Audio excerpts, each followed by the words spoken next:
Hello दोस्तों। आज की कहानी बेहद रोमांटिक है, इसलिए प्लीज़ पूरी सुने। क्या सिर्फ पेट की भूख ही तन को जलाती है? क्या जवान खून को तन की प्यास नहीं होती? सच तो ये है कि तन की भूख जितनी मर्दों को जलाती है, उतनी ही हम औरतों को भी जलाती है। जब शादी के बाद भी इसका इलाज ना हो तो एक औरत को क्या करना चाहिए? मेरी शादी को 2 साल हो गए हैं साहिब जी, पर मैं अभी तक कुंवारी हूँ।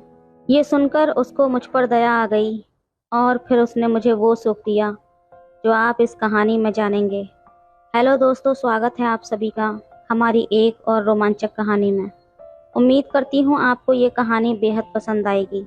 मेरे पति को मुझे चलते फिरते छेड़ते हुए शरारत करने की आदत है। वे कभी मेरे गाल छू लेते हैं तो कभी मेरी कमर पर चुटकी ले लेते हैं।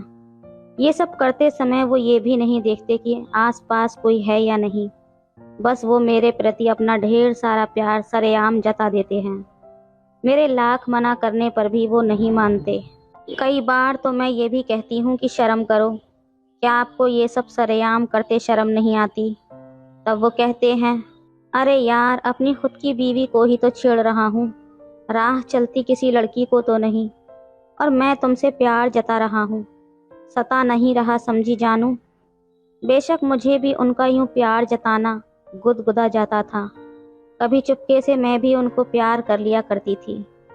हम मियाँ बीवी जो हैं, पर एक दो बार मैंने नोटिस किया है कि मेरी काम वाली चंपा रानी दरवाजे के पीछे छिपकर हम पति पत्नी की ये अटखेलियां देखती है। पहले तो मुझे लगा कि शायद ये मेरा भ्रम है, पर अब तो वो चंपा रानी बार बार ऐसी हरकतें करने लगी थी। वैसे तो चंपा बहुत ही अच्छी है, स्वभाव भी उसका मिलनसार है और काम भी परफेक्ट। उसने कभी शिकायत का मौका नहीं दिया। वो तभी से हमारे घर में काम कर रही है जब वो कुंवारी थी। 1 साल पहले ही उसकी शादी हुई थी। उसका ससुराल भी यहीं पास में ही है, तो शादी के बाद भी चंपा ने काम नहीं छोड़ा। वो हमारे परिवार से बिल्कुल घुल मिल गई है। दरअसल कुंवारी लड़कियों में तो ऐसी हरकतें देखने की चाहत होती है, पर चंपा तो अब शादीशुदा हो गई थी। उसका पति भी उसे शारीरिक सुख देता ही होगा, फिर वो मुझे और मेरे पति को इस कदर छुप छुप कर क्यों देखती रहती है? मैंने अपने पति अजय को इस बारे में बताया भी, और उन्होंने इस बात को मजाक में टाल दिया, पर मैं तो अब सतर्क हो गई थी। जब चंपा काम करने आती थी तब मैं अपने पति से हमेशा दूरी बनाने की कोशिश करती थी। साल भर यूं ही बीत गया। एक दिन बिना बताए चंपा काम पर नहीं आई। आज तक ऐसा कभी नहीं हुआ, क्योंकि उसे जब भी छुट्टी लेनी होती है तब वो बताकर ही लेती है या फिर फोन कर देती है। हमने सोचा कि शायद उसे कोई काम रहा होगा, पर जब वो दूसरे दिन भी नहीं आई तो मैंने उसके पति को फोन लगाया, पर उसने कोई रिप्लाई नहीं दिया।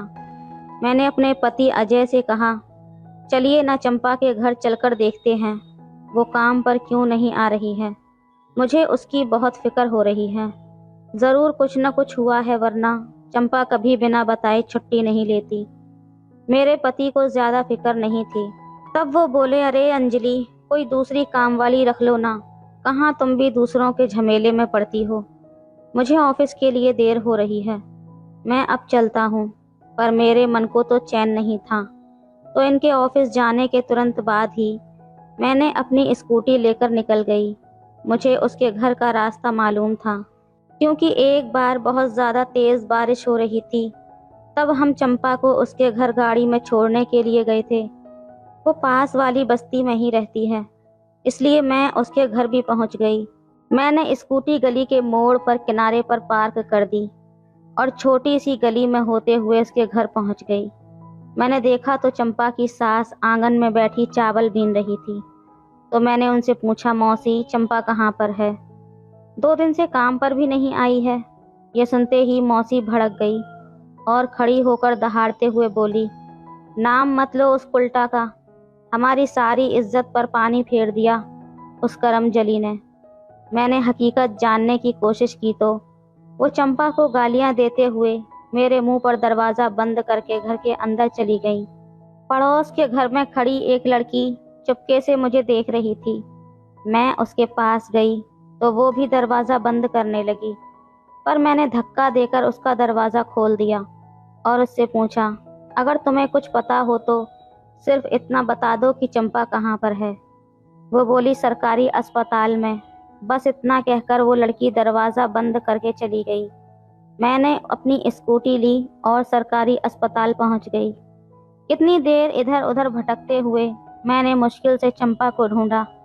देखा तो वहां पर पुलिस भी थी। मुझे कुछ समझ में नहीं आ रहा था कि चंपा ने ऐसा क्या किया होगा। मैं उसके नज़दीक गई तो मुझे देखकर चंपा ने शर्म के मारे अपना चेहरा दूसरी ओर कर लिया। मैं एक कुर्सी पर बैठकर चंपा से बोली, इधर देखो चंपा। चंपा नज़रें झुकाए बोली, मैडम आप यहाँ। मैंने कहा, जब तुमने अपनी कोई खबर नहीं दी तो मुझे आना ही पड़ा। तुम बताओ भी क्या हुआ है? कहीं तुम गिर गईं या फिर किसी ने तुम्हें मारा है? मुझसे सारी बात बताओ।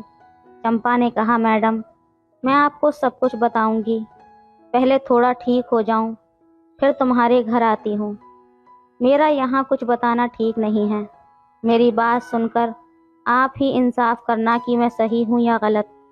मुझे लगा ज़रूर कोई गंभीर बात है, इसलिए मैंने कहा, ठीक है, मैं तुम्हारे ठीक होने का इंतज़ार करूँगी। ये ले 10,000 रुपये रख, और किसी भी चीज़ की ज़रूरत हो तो फ़ोन करके मुझे बता देना। और मैं अपने घर आ गई।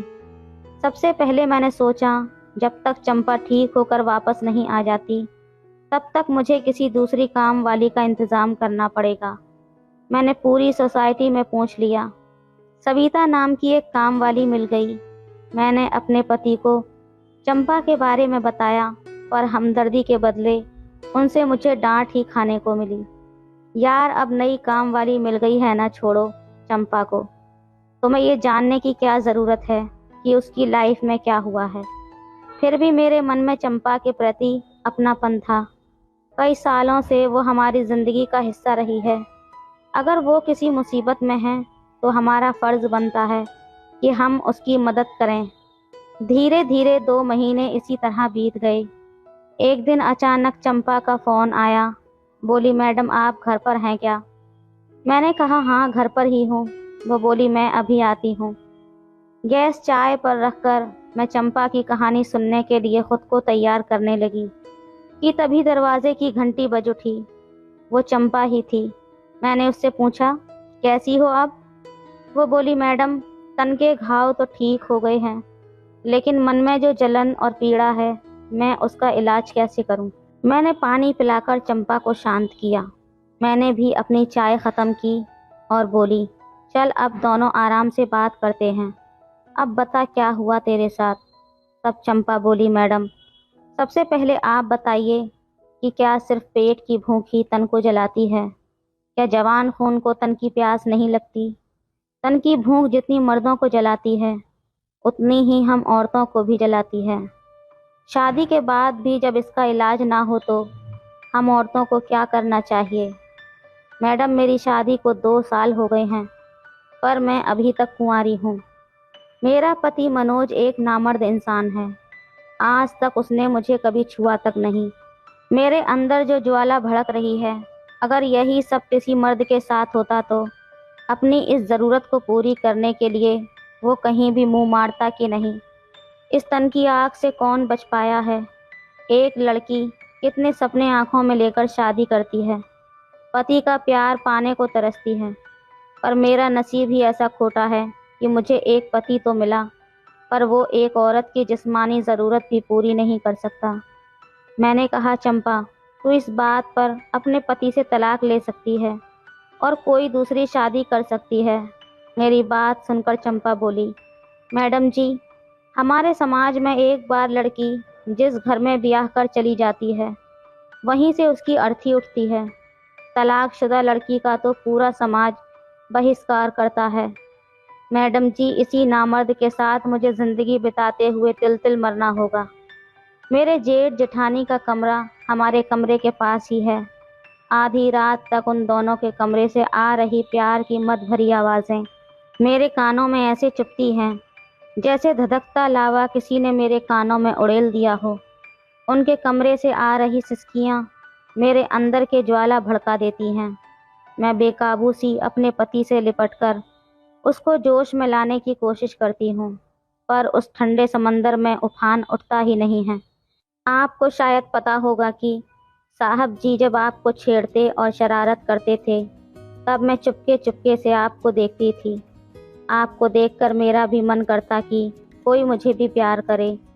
एक दिन मेरे ताऊ ससुर का लड़का हमारे घर पर आया था, एकदम बांका नौजवान। उसके गठीले बदन ने मेरे अंदर खलबली मचाकर रख दी थी। उसकी नज़र मेरे ऊपर पड़ते ही मैंने अपने होठों पर जबान फेरी और उसे अपनी तरफ आकर्षित कर दिया। फिर तो वो बार बार हमारे घर आने जाने लगा। हम दोनों एक दूसरे को जी जान से चाहने लगे। एक दिन मेरी चाची सास की लड़की की सगाई थी, तो घर के सारे लोग सगाई में जा रहे थे, पर मैंने पेट दर्द का बहाना बनाकर घर पर ही रुक गई। फिर जैसे ही सब लोग चले गए, मैंने अपने ताऊ ससुर के लड़के सौरभ को अपने घर बुला लिया और उस दिन मैंने अपने कुंवारेपन को सौरभ को सौंप दिया। मैं जानती हूँ कि ये मैंने गलत किया और शादीशुदा होकर एक गैर मर्द के साथ रिश्ता बनाया, पर इन झूठी परंपराओं के नाम पर अपने एहसासों का यूं गला घोंटना मुझे मंजूर नहीं था। इस पूरे कांड में गलती सिर्फ मेरे पति मनोज की थी, जिसने जानबूझकर मेरी जिंदगी को बर्बाद करके रख दिया था। इसलिए अपनी इच्छा को पूरा करने के लिए जो रास्ता मुझे सही लगा वो मैंने अपना लिया। उस दिन मैंने और सौरभ ने जी भरकर एक दूसरे पर प्यार लुटाया। उसके बाद जब भी मौका मिलता, सौरभ मेरे शारीरिक ज़रूरत पूरी कर देता। मैडम जी, मैंने सिर्फ अपनी इच्छा को पूरा करने के लिए सौरभ से रिश्ता नहीं बनाया था, बल्कि हम दोनों एक दूसरे को दिलो जान से प्यार करने लगे थे। लेकिन एक दिन मैं और सौरभ घर की छत पर एक दूसरे के प्यार में खो गए थे कि तभी मेरे पति ने हमें ऐसी हालत में देख लिया। वो पास में रखी लाठी उठाकर मुझे पीटने लगा, पर मैं दिलजली अधूरी प्यासी थी, इसलिए उसके हाथ से लाठी छीनकर मैं उस पर ऐसे टूट पड़ी कि उसकी सारी हड्डियों का चूरमा बना दिया। अब आप ही बताइए कि मैंने क्या गलत किया।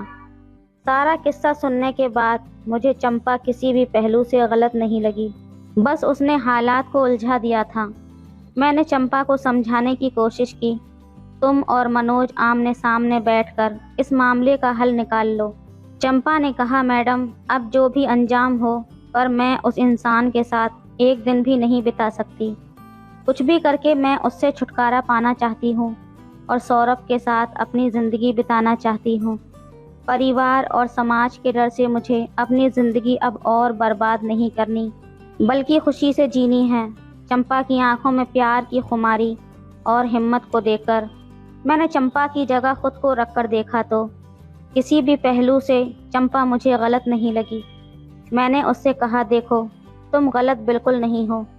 प्यार और जंग में सब कुछ जायज़ है।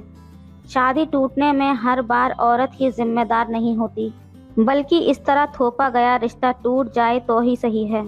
चंपा मेरे गले लगते हुए बोली, मेरी भावनाओं को समझने के लिए बहुत बहुत धन्यवाद मैडम जी। अब मुझ में हिम्मत आ गई है। मैडम, जब तक ये मामला सुलझ न जाए तब तक शायद काम पर मैं ना आ सकूंगी, पर वादा करती हूँ कि सब कुछ ठीक होते ही मैं वापस काम पर लौट आऊँगी। ये कहकर चंपा चली गई। इस बात को 4 से 5 महीने हो गए थे। मैं तो चंपा को शायद भूलने भी लगी थी कि एक दिन अखबार में पढ़ा कि एक शरीफ पति के हाथों से चंपा नाम की एक बदचलन औरत का कत्ल हो गया। मैंने तस्वीरें ध्यान से देखी और मन ही मन बोली कि ये तो मेरी वाली चंपा है। मैं तुरंत उस अखबार के दफ्तर गई और संपादक को सारी सच्चाई बताकर कहा, कल के अखबार में अब वही छपेगा जो अब मैं कहने जा रही हूँ। दूसरे दिन उस अखबार में ये खबर छपी थी कि कल वाले मर्डर केस में एक सनसनीखेज खुलासा, एक नामर्द पति के हाथों चंपा नाम की मासूम और शादी के नाम पर छली गई औरत की हत्या। ये पढ़कर अब मुझे संतोष मिला था। मैं सोचने लगी, पाखंडी समाज में न जाने ऐसी कितनी चंपा दूसरे की गलती के चलते बलि चढ़ जाती होंगी। सहना सिर्फ औरतों को ही क्यों पड़ता है? इतने में ही पति देव ने चुटकी बजाते हुए मेरे ख्यालों की डोर तोड़ते हुए कहा, हेलो डार्लिंग, एक कप चाय मिलेगी क्या? मैं मुस्कुराते हुए अपने पति के गले लग गई। दोस्तों, अब आप ही बताएं, चंपा के साथ जो कुछ हुआ क्या वो सही था? अपनी राय कमेंट में ज़रूर दें। वीडियो अच्छी लगे तो लाइक करें, शेयर करें, सब्सक्राइब करें। धन्यवाद। हेलो दोस्तों, स्वागत है आप सभी का हमारी एक और रोमांचक कहानी में। आज की कहानी मेरी और मेरी मौसी की है। मेरा नाम आर्यन है। पिछले कुछ समय से मैं अपनी मौसी के घर पर नहीं जा पाया था। मौसी कभी कभी फ़ोन कर लिया करती थी, लेकिन उस समय मैं अपनी मास्टर डिग्री की फाइनल परीक्षा की तैयारी में बहुत ज़्यादा बिजी था। अब परीक्षा का रिज़ल्ट भी आ चुका था और अब मैं एक अच्छी नौकरी की तलाश में था। लेकिन मौसी की यादें मेरे मन में अभी भी ताज़ा थी। उनके साथ बिताए खुशनुमा पल मुझे हमेशा याद आते थे। मेरे और मौसी के रिश्ते में कुछ तो बात थी, क्योंकि जब भी मैं अपनी मौसी के बारे में सोचता था तो मेरा दिल बड़ी तेज़ी से धड़कने लगता था। कभी कभी बिस्तर पर लेटे हुए मैं मौसी की उन पुरानी यादों में खो जाता। मौसी के बारे में सोचकर मेरे चेहरे पर एक मीठी सी मुस्कान आ जाती थी और दिल में खुशी की लहर दौड़ जाती। मैंने सोचा, क्यों ना अब जाकर मौसी से मिल ही लूं और उनके हाथों का बना स्वादिष्ट खाना खाकर कुछ दिन उनके साथ बिताऊं। इसलिए मैंने तय कर लिया था कि इस बार मैं मौसी के घर जाकर कुछ समय बिताऊंगा। ये मेरे लिए सिर्फ परिवार के साथ बिताने का मौका नहीं था, बल्कि अपने मन के तनाव को भी दूर करने का एक अच्छा तरीका था। आखिरकार भगवान जी ने मेरे अंदर की बात सुन ही ली और एक दिन मेरी मौसी का फ़ोन आ गया। उन्होंने माँ से कहा कि तुम और आर्यन 5-6 दिन के लिए हमारे घर पर आ जाओ। तुम्हारे जीजा जी अगले 7 दिनों के लिए मुंबई जा रहे हैं। वैसे भी हम सबको मिले हुए काफ़ी दिन हो गए हैं। मीना, इसी बहाने हम 5-6 दिन साथ रहकर खूब मज़ा करेंगे। तुम कल ही आ जाना, मैं तुम्हारा इंतज़ार करूँगी। बगल में खड़े खड़े मैं सब कुछ सुन रहा था, क्योंकि माँ ने फ़ोन स्पीकर पर रखा हुआ था ताकि मैं भी सुन सकूं। मेरी माँ का नाम मीना है और मेरी मौसी का नाम राधिका है। ये सुनकर माँ ने कहा, ठीक है राधिका, हम दोनों कल ही आ जाएंगे। ये कहकर माँ ने फ़ोन बंद कर दिया। फरवरी का महीना था, ठंड काफ़ी बढ़ रही थी, इसलिए माँ ने कहा, आर्यन, हम सुबह 11 बजे से ही निकल लेंगे ताकि ठंड कम लगे, लेकिन हम बाइक से चलेंगे। मैंने माँ को हाँ कर दिया। फिर माँ ने कहा, मैं हम दोनों के कपड़े पैक कर देती हूँ। इतना कहकर माँ अपने कमरे में चली गई। मैं भी अपने कमरे में जाकर बिस्तर पर लेट कर सोचने लगा कि अगर मौसी ने माँ को सब कुछ बता दिया तो क्या होगा। अगर माँ के सामने मौसी ने मुझे कुछ किया तो क्या होगा। इसी सोच में मैं सो गया। अगले दिन मैं और माँ चाय नाश्ता करके तैयार हो गए। 11 बजे हम अपनी बाइक से निकले। मौसी के गांव जाने के लिए 3 घंटे का रास्ता था। हम अपने मगन में चूर होकर चले जा रहे थे। शहर की सीमा पार करते ही हमें कच्चा रास्ता मिला। बाइक की सीट पीछे थोड़ी ऊंची थी, इसलिए माँ बार बार मुझसे टकरा रही थी। मैंने माँ से कहा, डरो मत माँ, मुझे कसकर पकड़ लो। वैसे भी माँ को बाइक से यात्रा करने की आदत नहीं थी, इसलिए माँ ने अपना एक हाथ मेरे कंधे पर रखा और दूसरा हाथ मेरी कमर पर रखकर अच्छे से बैठ गई। वो पीछे से मुझसे चिपक कर बैठी थी। कच्चे रास्ते की वजह से बाइक बहुत ज़्यादा हिल रही थी, लेकिन मेरे मन में कुछ ऐसा नहीं था। अब रास्ते में काफ़ी गड्ढे थे। मैं बाइक धीरे धीरे चला रहा था। फिर भी एक बार जब मैं एक गड्ढे को बचाने की कोशिश कर रहा था, तब बाइक का पहिया दूसरे गड्ढे में चला गया। हम दोनों उछल गए और माँ ने खुद को संभालने के लिए मुझे और भी ज़्यादा कसकर पकड़ लिया। माँ ने कहा, अच्छा हुआ जो मैंने तुझे पकड़ लिया, वरना मैं तो गिर ही जाती। थोड़ी दूर आगे बढ़ते ही मुझे सीधा और सटीक रास्ता मिल गया। माँ ने कहा, अच्छा हुआ, नहीं तो मुझे लगा था कि तेरी मौसी के घर तक ऐसा ही रास्ता होगा। उस घटना से मैं मन ही मन में सोच रहा था कि माँ को ये सब महसूस हुआ होगा या नहीं। अगर हुआ होगा तो उसने अपना हाथ हटाया क्यों नहीं, बल्कि उसने और भी ज़्यादा मुझे कसकर पकड़ लिया था।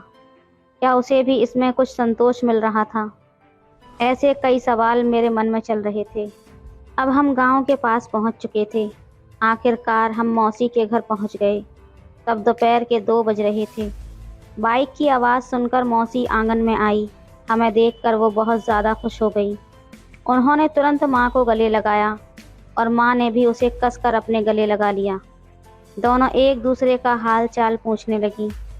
फिर माँ अंदर चली गई और फिर मौसी ने मुझे कसकर गले लगाया और मैंने भी उन्हें गले लगाया।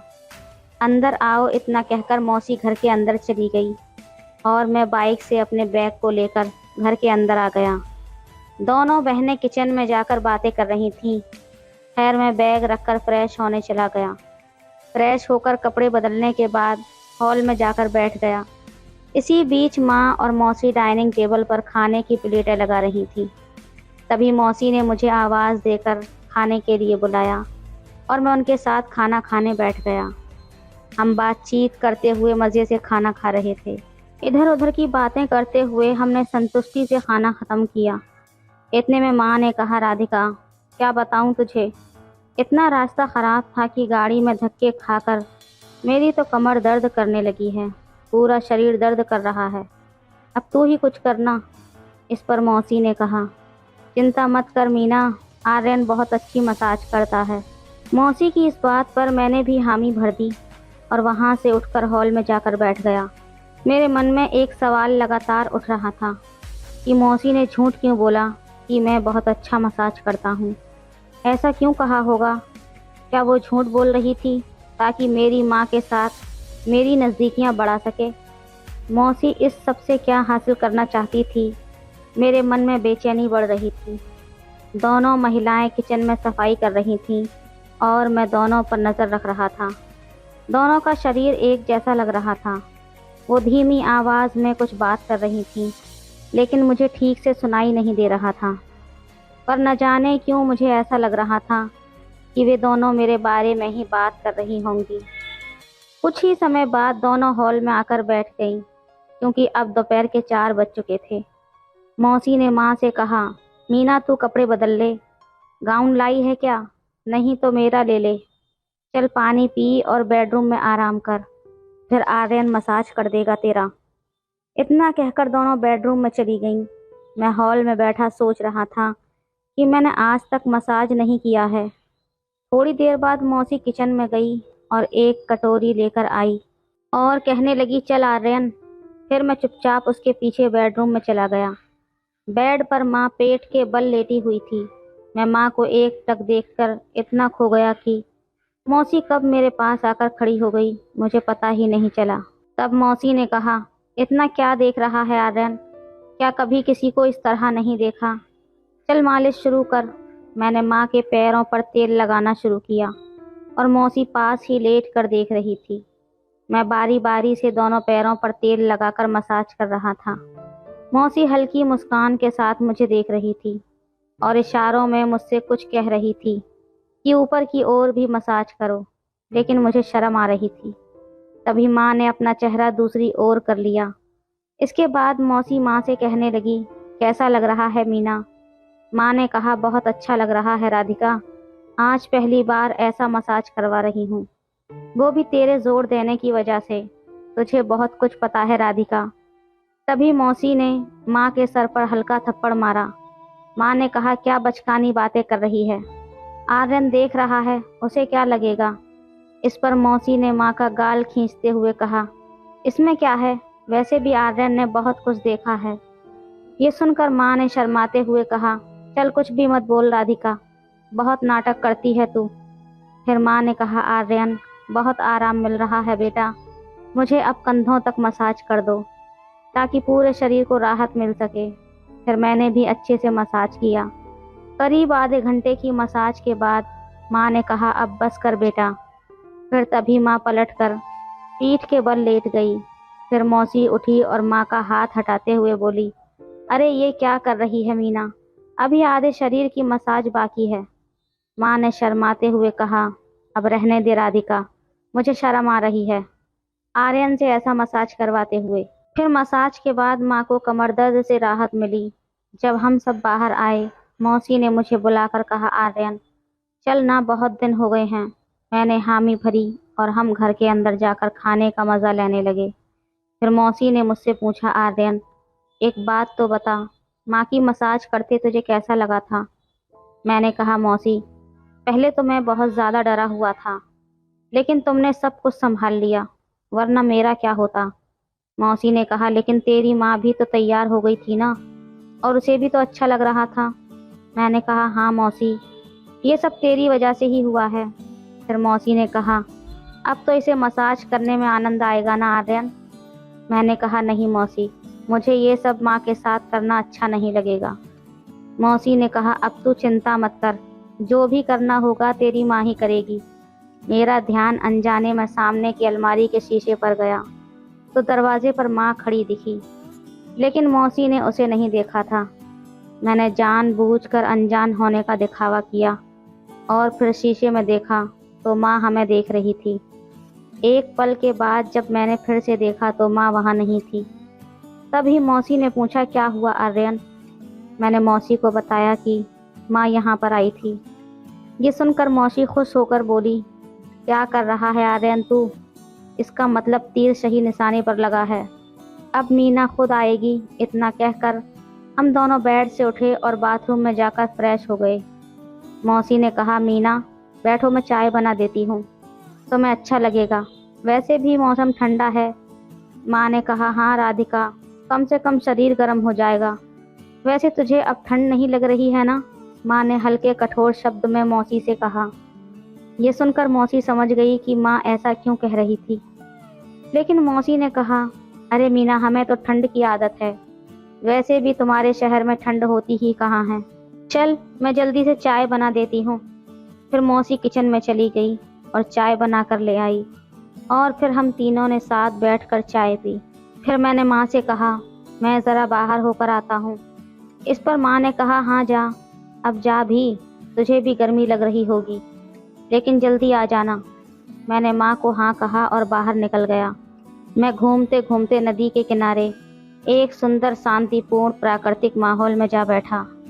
हवा में बहुत ठंडक थी और सर्द हवा शरीर को और भी ठंडा कर रही थी। इतना अच्छा वातावरण में भी मेरे मन में विचार आ रहे थे कि मौसी और मेरे बीच जो कुछ था वो माँ को पता चल गया था। असल में उसने सब कुछ देख लिया था।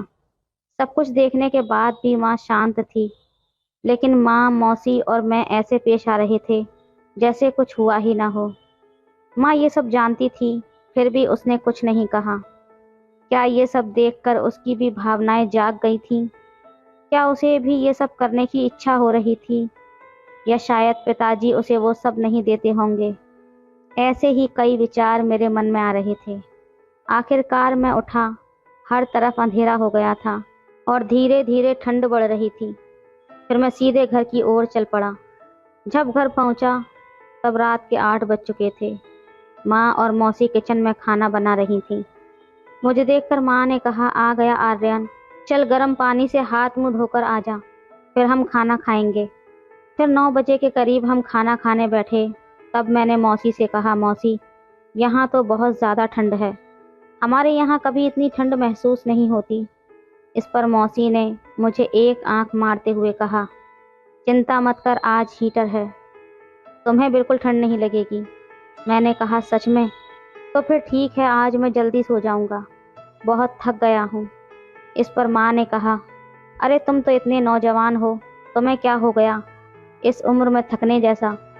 मौसी ने कहा, अरे मीना, यात्रा की वजह से थक गया होगा, और ऊपर से इतना ख़राब रास्ता। इस पर माँ ने कुछ नहीं कहा। इसी तरह हम बातें करते करते खाने का आनंद ले रहे थे। फिर वो दोनों रसोई की सफाई में लग गईं और मैं उठकर आंगन में थोड़ा टहलने लगा और फिर बेडरूम में सोने के लिए चला गया। मौसी ने पहले ही सब कुछ तैयार कर रखा था। एक बड़ी सी कंबल बिस्तर पर बिछी थी जो 2 लोगों के लिए काफ़ी थी। मैं उनके आने का इंतज़ार कर रहा था। 1 घंटे के बाद वो दोनों बातें करते हुए बेडरूम में आ गईं। मौसी ने कहा, मीना तुम बीच में सो जाओगी क्या? इस पर माँ ने कहा, तू ही सो जा बीच में राधिका। फिर मौसी ने कहा, अगर तुम बीच में सोओगी तो तुम्हें ठंड नहीं लगेगी। फिर भी माँ ने मना कर दिया। मैं दोनों की बातें सुनते हुए सोने का नाटक कर रहा था। थोड़ी देर बाद सब कुछ शांत हो गया। मैंने चुपके से मुंह से कंबल हटाकर देखा तो हर जगह अंधेरा था। इसका मतलब मौसी ने सारी लाइट बंद कर दी थी। मैं मन ही मन बहुत खुश था क्योंकि अब माँ को कुछ भी नज़र नहीं आने वाला था। अगले 20 मिनट तक मैं ऐसे ही पड़ा रहा, लेकिन कोई हलचल नहीं हुई। फिर मैंने करवट बदलकर मौसी की ओर मुंह करके लेट गया। तब मेरे दिल की धड़कनें तेज हो रही थीं। मौसी पास में ही थी। मैं उसकी सांसों की आवाज़ सुन सकता था। मन में कई सवाल उठ रहे थे। क्या ये सही है? क्या माँ को इस सब का एहसास हो गया है या फिर वो अनजान बनी हुई है? लेकिन मैंने सोचा अब जो होना है वो होकर रहेगा। तभी मौसी ने धीमे से मुझे छू कर कहा, तू सो गया है क्या? उसकी आवाज़ में एक हल्की सी बेचैनी थी। मैंने सोने का नाटक जारी रखा, लेकिन मन के भीतर बेचैनी बढ़ती जा रही थी। अचानक मौसी ने मेरे कंधे पर हाथ रखा और फिर उसकी उंगलियां धीरे धीरे मेरी पीठ पर घूमने लगीं। एक अजीब सी बेचैनी और डर मेरे अंदर पनपने लगा था। तभी अचानक माँ की आवाज़ सुनाई दी, राधिका सो जा, बहुत रात हो गई है। फिर मौसी ने तुरंत हाथ पीछे खींच लिया और थोड़ी दूरी पर जाकर लेट गई। माँ की इस आवाज़ में कुछ ऐसा था जो मुझे शांत कर गया था। मुझे महसूस हुआ कि माँ सब जानती है, लेकिन वो इस स्थिति को संभालने की कोशिश कर रही है, बिना किसी को चोट पहुँचाए। मैं थोड़ी देर चुपचाप लेटा रहा और फिर आखिरकार नींद आ ही गई। अगले दिन सुबह जब मैं उठा तो माँ पहले ही उठ चुकी थी। वो किचन में चाय बना रही थी। मौसी भी पास में ही थी, लेकिन माहौल थोड़ा असहज लग रहा था। फिर माँ ने मुझे देखा और हल्के से मुस्कुराते हुए कहा, चाय पिएगा क्या? मैं कुछ कह नहीं पाया, बस हाँ में सर हिलाया। मैं जानता था कि माँ बहुत कुछ जान चुकी है और उसके चेहरे की मुस्कान में एक गहरा अनुभव छिपा हुआ है। उसने उस रात जो देखा था उसे शायद उसने अपने अंदर ही समेट लिया था, बिना किसी झगड़े के। कुछ देर बाद माँ ने मौसी की ओर देखा और कहा, अच्छा राधिका, अब हमें चलना चाहिए, घर पर बहुत काम है। तब मौसी ने सर हिलाकर हामी भरी और कहा, हाँ तुम जाओ, अब तुम्हारे जीजा को भी आने का समय हो गया है। जैसे ही मौसी ने हमें विदाई दी, घर का माहौल अचानक से हल्का हो गया। मैंने महसूस किया कि माँ ने बिना कुछ कहे इस स्थिति को सही दिशा में मोड़ दिया था। माँ ने मेरी ओर देखा और कहा, आर्यन, जिंदगी में हर चीज़ की एक हद होती है। सही और गलत का फर्क जानना बहुत ज़रूरी है बेटा। उसकी बातों ने मेरे दिल और दिमाग में गहरी छाप छोड़ी थी। उस दिन के बाद मैंने फैसला किया कि मैं अपने जीवन को एक नई दिशा दूंगा। माँ के इस शांत और धैर्यपूर्ण व्यवहार ने मुझे वो सीख दी जो शायद किसी और तरीके से समझना मुश्किल होता। इस तरह मौसी के घर से विदा लेते हुए मैंने तय कर लिया था कि मैं अपनी सोच और कर्मों को सुधारूंगा और जीवन में आगे बढ़ने की कोशिश करूंगा। माँ की समझदारी और ममता ने मेरे जीवन को एक नई राह दिखाई थी और मैं अपने भविष्य की ओर आशा और आत्मविश्वास के साथ बढ़ने लगा। तो दोस्तों, ये थी आज की कहानी। आपको ये कहानी कैसी लगी अपनी राय कमेंट में ज़रूर दीजिए। वीडियो अच्छी लगे तो लाइक करें, शेयर करें, सब्सक्राइब करें। धन्यवाद। मैं सिर्फ 18 साल की थी जब मेरी शादी मेरे पति हिमेश के साथ हुई थी। हिमेश की शक्ल ज़्यादा अच्छी तो नहीं थी, लेकिन वो भी मेरी तरह जवान था। उसके घर में उसका एक बड़ा भाई और उसकी पत्नी रहते थे। उन लोगों की शादी को 5 साल हो गए थे और मेरा जेठ, जिसका नाम महेश था, वो मेरे पति से 5 साल बड़ा था। उसकी पत्नी बहुत ज़्यादा खूबसूरत थी, लेकिन मैं खूबसूरती में उससे भी आगे थी। मेरी सुहागरात थी तो मैं अपने कमरे में बैठी हुई थी जब मेरी जेठानी मेरे पास आई। मैंने अपनी जेठानी को नज़र भर के देखा। वो भी बहुत ज़्यादा खूबसूरत थी। उसने साड़ी को बहुत ही नीचे बांध रखा था और कमर मटका मटका कर चल रही थी। ऐसा लगता था कि जैसे उसको अपने ऊपर बहुत ज़्यादा गर्व है। और आकर मेरे पास बैठ गई। उसके हाथ में दूध का गिलास था। मुझे कहने लगी कि तुम दुनिया की सबसे ज़्यादा भाग्यशाली लड़की हो। मैंने कहा कि ऐसा क्यों? ऐसा भी क्या है? तो कहने लगी कि इस खानदान में मर्द अपनी औरतों से बहुत ज़्यादा प्यार करते हैं। तू भी यहाँ पर बहुत ज़्यादा खुश रहेगी। इस बात पर मैं हंस पड़ी। तो उसने कहा कि हाँ, मैं मजाक नहीं कर रही। इस खानदान के मर्दों को औरतों से बहुत ज़्यादा मोहब्बत है, बड़े चाव से रखते हैं औरतों को। लेकिन हाँ, तुझे भी सब कुछ सोच समझ के करना होगा। देवर जी की कोई बात न टालना। अगर तू उनको खुश रखेगी तो वो भी तुझे खुश रखेगा। बस मैं तुझे ये बता रही हूँ कि देवर जी की दुखती रग वही है जो हर मर्द की होती है, और वही है जो मेरे मर्द की भी है। मैंने कहा कि इसलिए तुम हमेशा इतनी तैयार होकर रहती हो। तो कहने लगी, और क्या, अगर औरत तैयार होना छोड़ दे तो उसके मर्द को एक पल नहीं लगता दूसरी औरत के पीछे जाने के लिए। मैंने तुझे कहा ना, इन मर्दों को बांध के रखना बहुत जरूरी है। और बांध के रखने के लिए औरत के पास होता ही क्या है सिवाय उसकी खूबसूरती और सुंदरता के। बस तू मेरी ये बात अपने पल्लू से बांध लेना। मैंने सोचा कि पहली रात ही तुझे ये बात बता दूं, क्योंकि आज से ही ये सब कुछ शुरू होने वाला है। आज अगर तू जीत गई तो हमेशा जीत तेरी ही होगी। लेकिन ये बात भी सच है कि औरत की जीत मर्द के सामने हार जाने में होती है। इसलिए आज तुमने ऐसे हारना है कि तुम जीत जाओ। मेरी जेठानी से मुझे इस तरह की बातों की उम्मीद नहीं थी। वो तो बहुत खुलकर बातें कर रही थी, पर जो भी कह रही थी सही कह रही थी। जाहिर है उसका तजुर्बा मुझसे ज्यादा था। मेरी जेठानी को अभी तक कोई संतान नहीं हुई थी, इसलिए वो अपने पति के लिए ही तैयार होती और उसकी हर बात मानती थी। लेकिन मुझे बच्चे बहुत अच्छे लगते थे। मैं तो चाहती थी कि जल्दी जल्दी एक नन्ना मुन्ना सा बालक मेरी गोद में आ जाए, पर मैंने ये बात किसी को बताई नहीं थी। मेरी जेठानी ने मुझसे कहा कि ये ले दूध का गिलास, अपने मर्द को पिला देना, और हंसती हंसती वहां से चली गई। अभी तो वो बहुत हंस रही थी, पर मैं अभी ये भी सोच रही थी कि इसी औरत के साथ मुझे इस घर में रहना है और मिल बांट के सारे काम करने हैं। पर फिर सोचा कि सास से तो अच्छी ही है। मेरा शौहर कमरे में आया तो कुछ डरा डरा सा लग रहा था, घबराया हुआ था। साफ पता चल रहा था कि इसको जिंदगी में किसी लड़की ने घास नहीं डाली होगी। इसकी कोई गर्लफ्रेंड नहीं थी, बस मैं ही थी। चलो ये भी अच्छी बात थी। हम लोग बहुत खुश थे। सुबह हुई तो मैं नहा धोकर बाहर आई। मेरी जेठानी ने कहा कि बहुत सुंदर लग रही हो, बिल्कुल किसी फूल की तरह खिल गई हो। आओ मैं तुम्हें इस घर की रसोई दिखा देती हूँ। आखिर तुम्हारा ज्यादातर समय यहीं गुजरने वाला है। वो हंसने लगी और मैं सोचने लगी कि ये औरत बड़ी चालाक है। जब मैं रसोई की तरफ जा रही थी, मेरे जेठ जी बाहर बैठे अखबार पढ़ रहे थे। ऐसा लगा कि अखबार की ओर से मुझे ही देख रहे हों, और एक ही पल में सर से लेकर पांव तक मुझे देखकर ये सोच रहे हैं कि मैं कैसी लग रही हूँ। शादी के कुछ दिन बाद तक तो दुल्हन खूबसूरत ही लगती है। नई नई साड़ियाँ पहनती है, सूट पहनती है, मांग में सिंदूर होता है, हाथों में चूड़ियाँ होती हैं, कंगन होते हैं। उसके बाद में उसका रूप का मोह होने लगता है। मुझे बार बार ऐसा लगता था कि जैसे मेरा जेठ मुझे ही देखता रहता है। हर वक्त उसकी नज़र मुझ पर होती थी। मेरी जेठानी ने कहा कि ये लो आटा और आटा गूंथ लो। मैं परात जमीन पर रखकर बैठ गई और आटा गूंदने लगी। अचानक मैंने देखा कि मेरा जेठ बिल्कुल मेरे सामने बैठा था और मुझे ऐसे देख रहा था जैसे टीवी पर कोई चैनल चल रहा हो जिस पर उसकी मन पसंदीदा फिल्म चल रही है।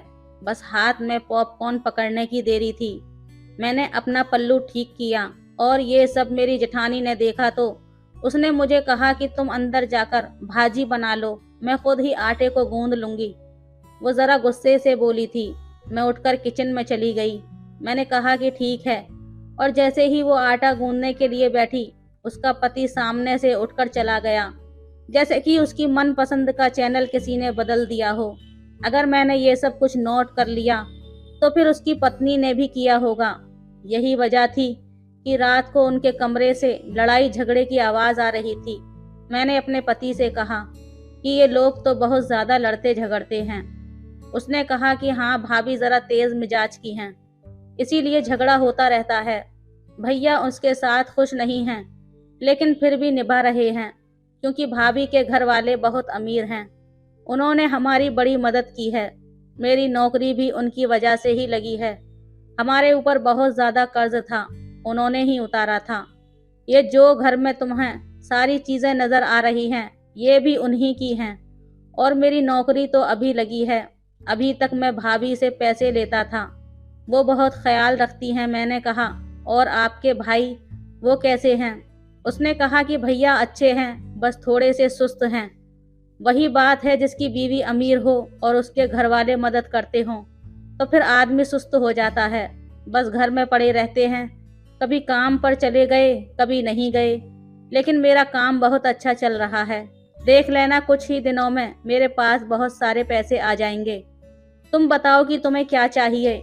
मैंने कहा कि घर तो आपका अच्छा है, मुझे गाड़ी चाहिए। उसने कहा कि गाड़ी तो बहुत महंगी होगी और फिर उसका खर्चा भी होगा। मैंने कहा कि मुझे तो गाड़ी ही चाहिए। उसने कहा कि हाँ हाँ ठीक है, हम अपनी पत्नी के लिए एक गाड़ी लेंगे जिसमें बैठकर खूब सैर सपाटा किया करेंगे, खूब मस्ती करेंगे। मेरे पति ने मुझसे वादा कर लिया कि वो मेरे लिए गाड़ी जरूर लेगा और मैं भी बहुत खुश हो गई थी। मेरा पति जब घर से बाहर चला जाता था तो घर में मैं, मेरी जेठानी और जेठ जी होते थे। जैसे मेरे पति ने बताया, वो कभी काम पर जाते, कभी नहीं जाते, पूरा दिन घर में पड़े रहते थे, इधर उधर फिरते रहते थे और आते जाते मुझे ही देखते रहते थे। एक दिन तो मुझे गुस्सा ही आ गया और मैंने उनको सीधी सीधी बातें कह दी, क्योंकि मैं भी कोई आम लड़की नहीं थी। मेरे मुंह में जो आता था मैं बोल देती थी। मैंने कहा कि जेठ जी, आपसे एक ज़रूरी बात करनी है।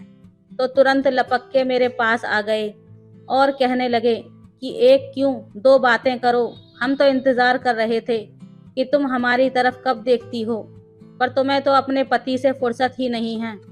हम लोग घर के आंगन में खड़े थे जब ये बात कर रहे थे।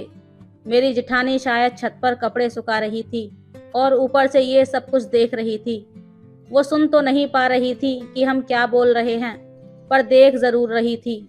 मैंने कहा कि आप छुप छुप कर मुझे क्यों देखते रहते हैं? तो कहने लगे कि अरे हम तुम्हें कब देखते हैं। मैंने कहा कि आप देखते हैं, मैंने खुद देखा है। ये तो बहुत अजीब बात है। आपको मुझसे कोई बात करनी है तो सीधा सीधा बोल दीजिए, इस तरह देखने का क्या मतलब है? इस बात पर वो हंसने लगे और फिर कहने लगे कि जब कोई अच्छी चीज हो तो उसे हर कोई देखता है ना? तुम हमें अच्छी लगती हो। जब हमारी पत्नी की शादी हुई थी और वो हमारे घर में थी तो वो भी शुरू शुरू में बहुत खूबसूरत लगती थी।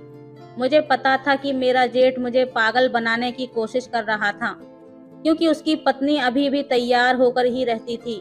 फिर वो ऐसे कैसे कह सकता था कि अब उसमें वो बात नहीं है? मैंने कहा कि आप अपनी नज़रों को ज़रा संभाल के रखें और मुझे भी कम देखा करें। आपकी अपनी पत्नी बड़ी खूबसूरत है, उस पर ध्यान दिया करें। इतना कहकर मैं वहाँ से चली गई और मेरी जेठानी छत से नीचे आ गई। थोड़ी देर वो अपने पति से कोई बात करने लगी और उसके बाद सीधी रसोई में गई और मुझसे कहने लगी कि मेरे पति से तुम क्या बात कर रही थी?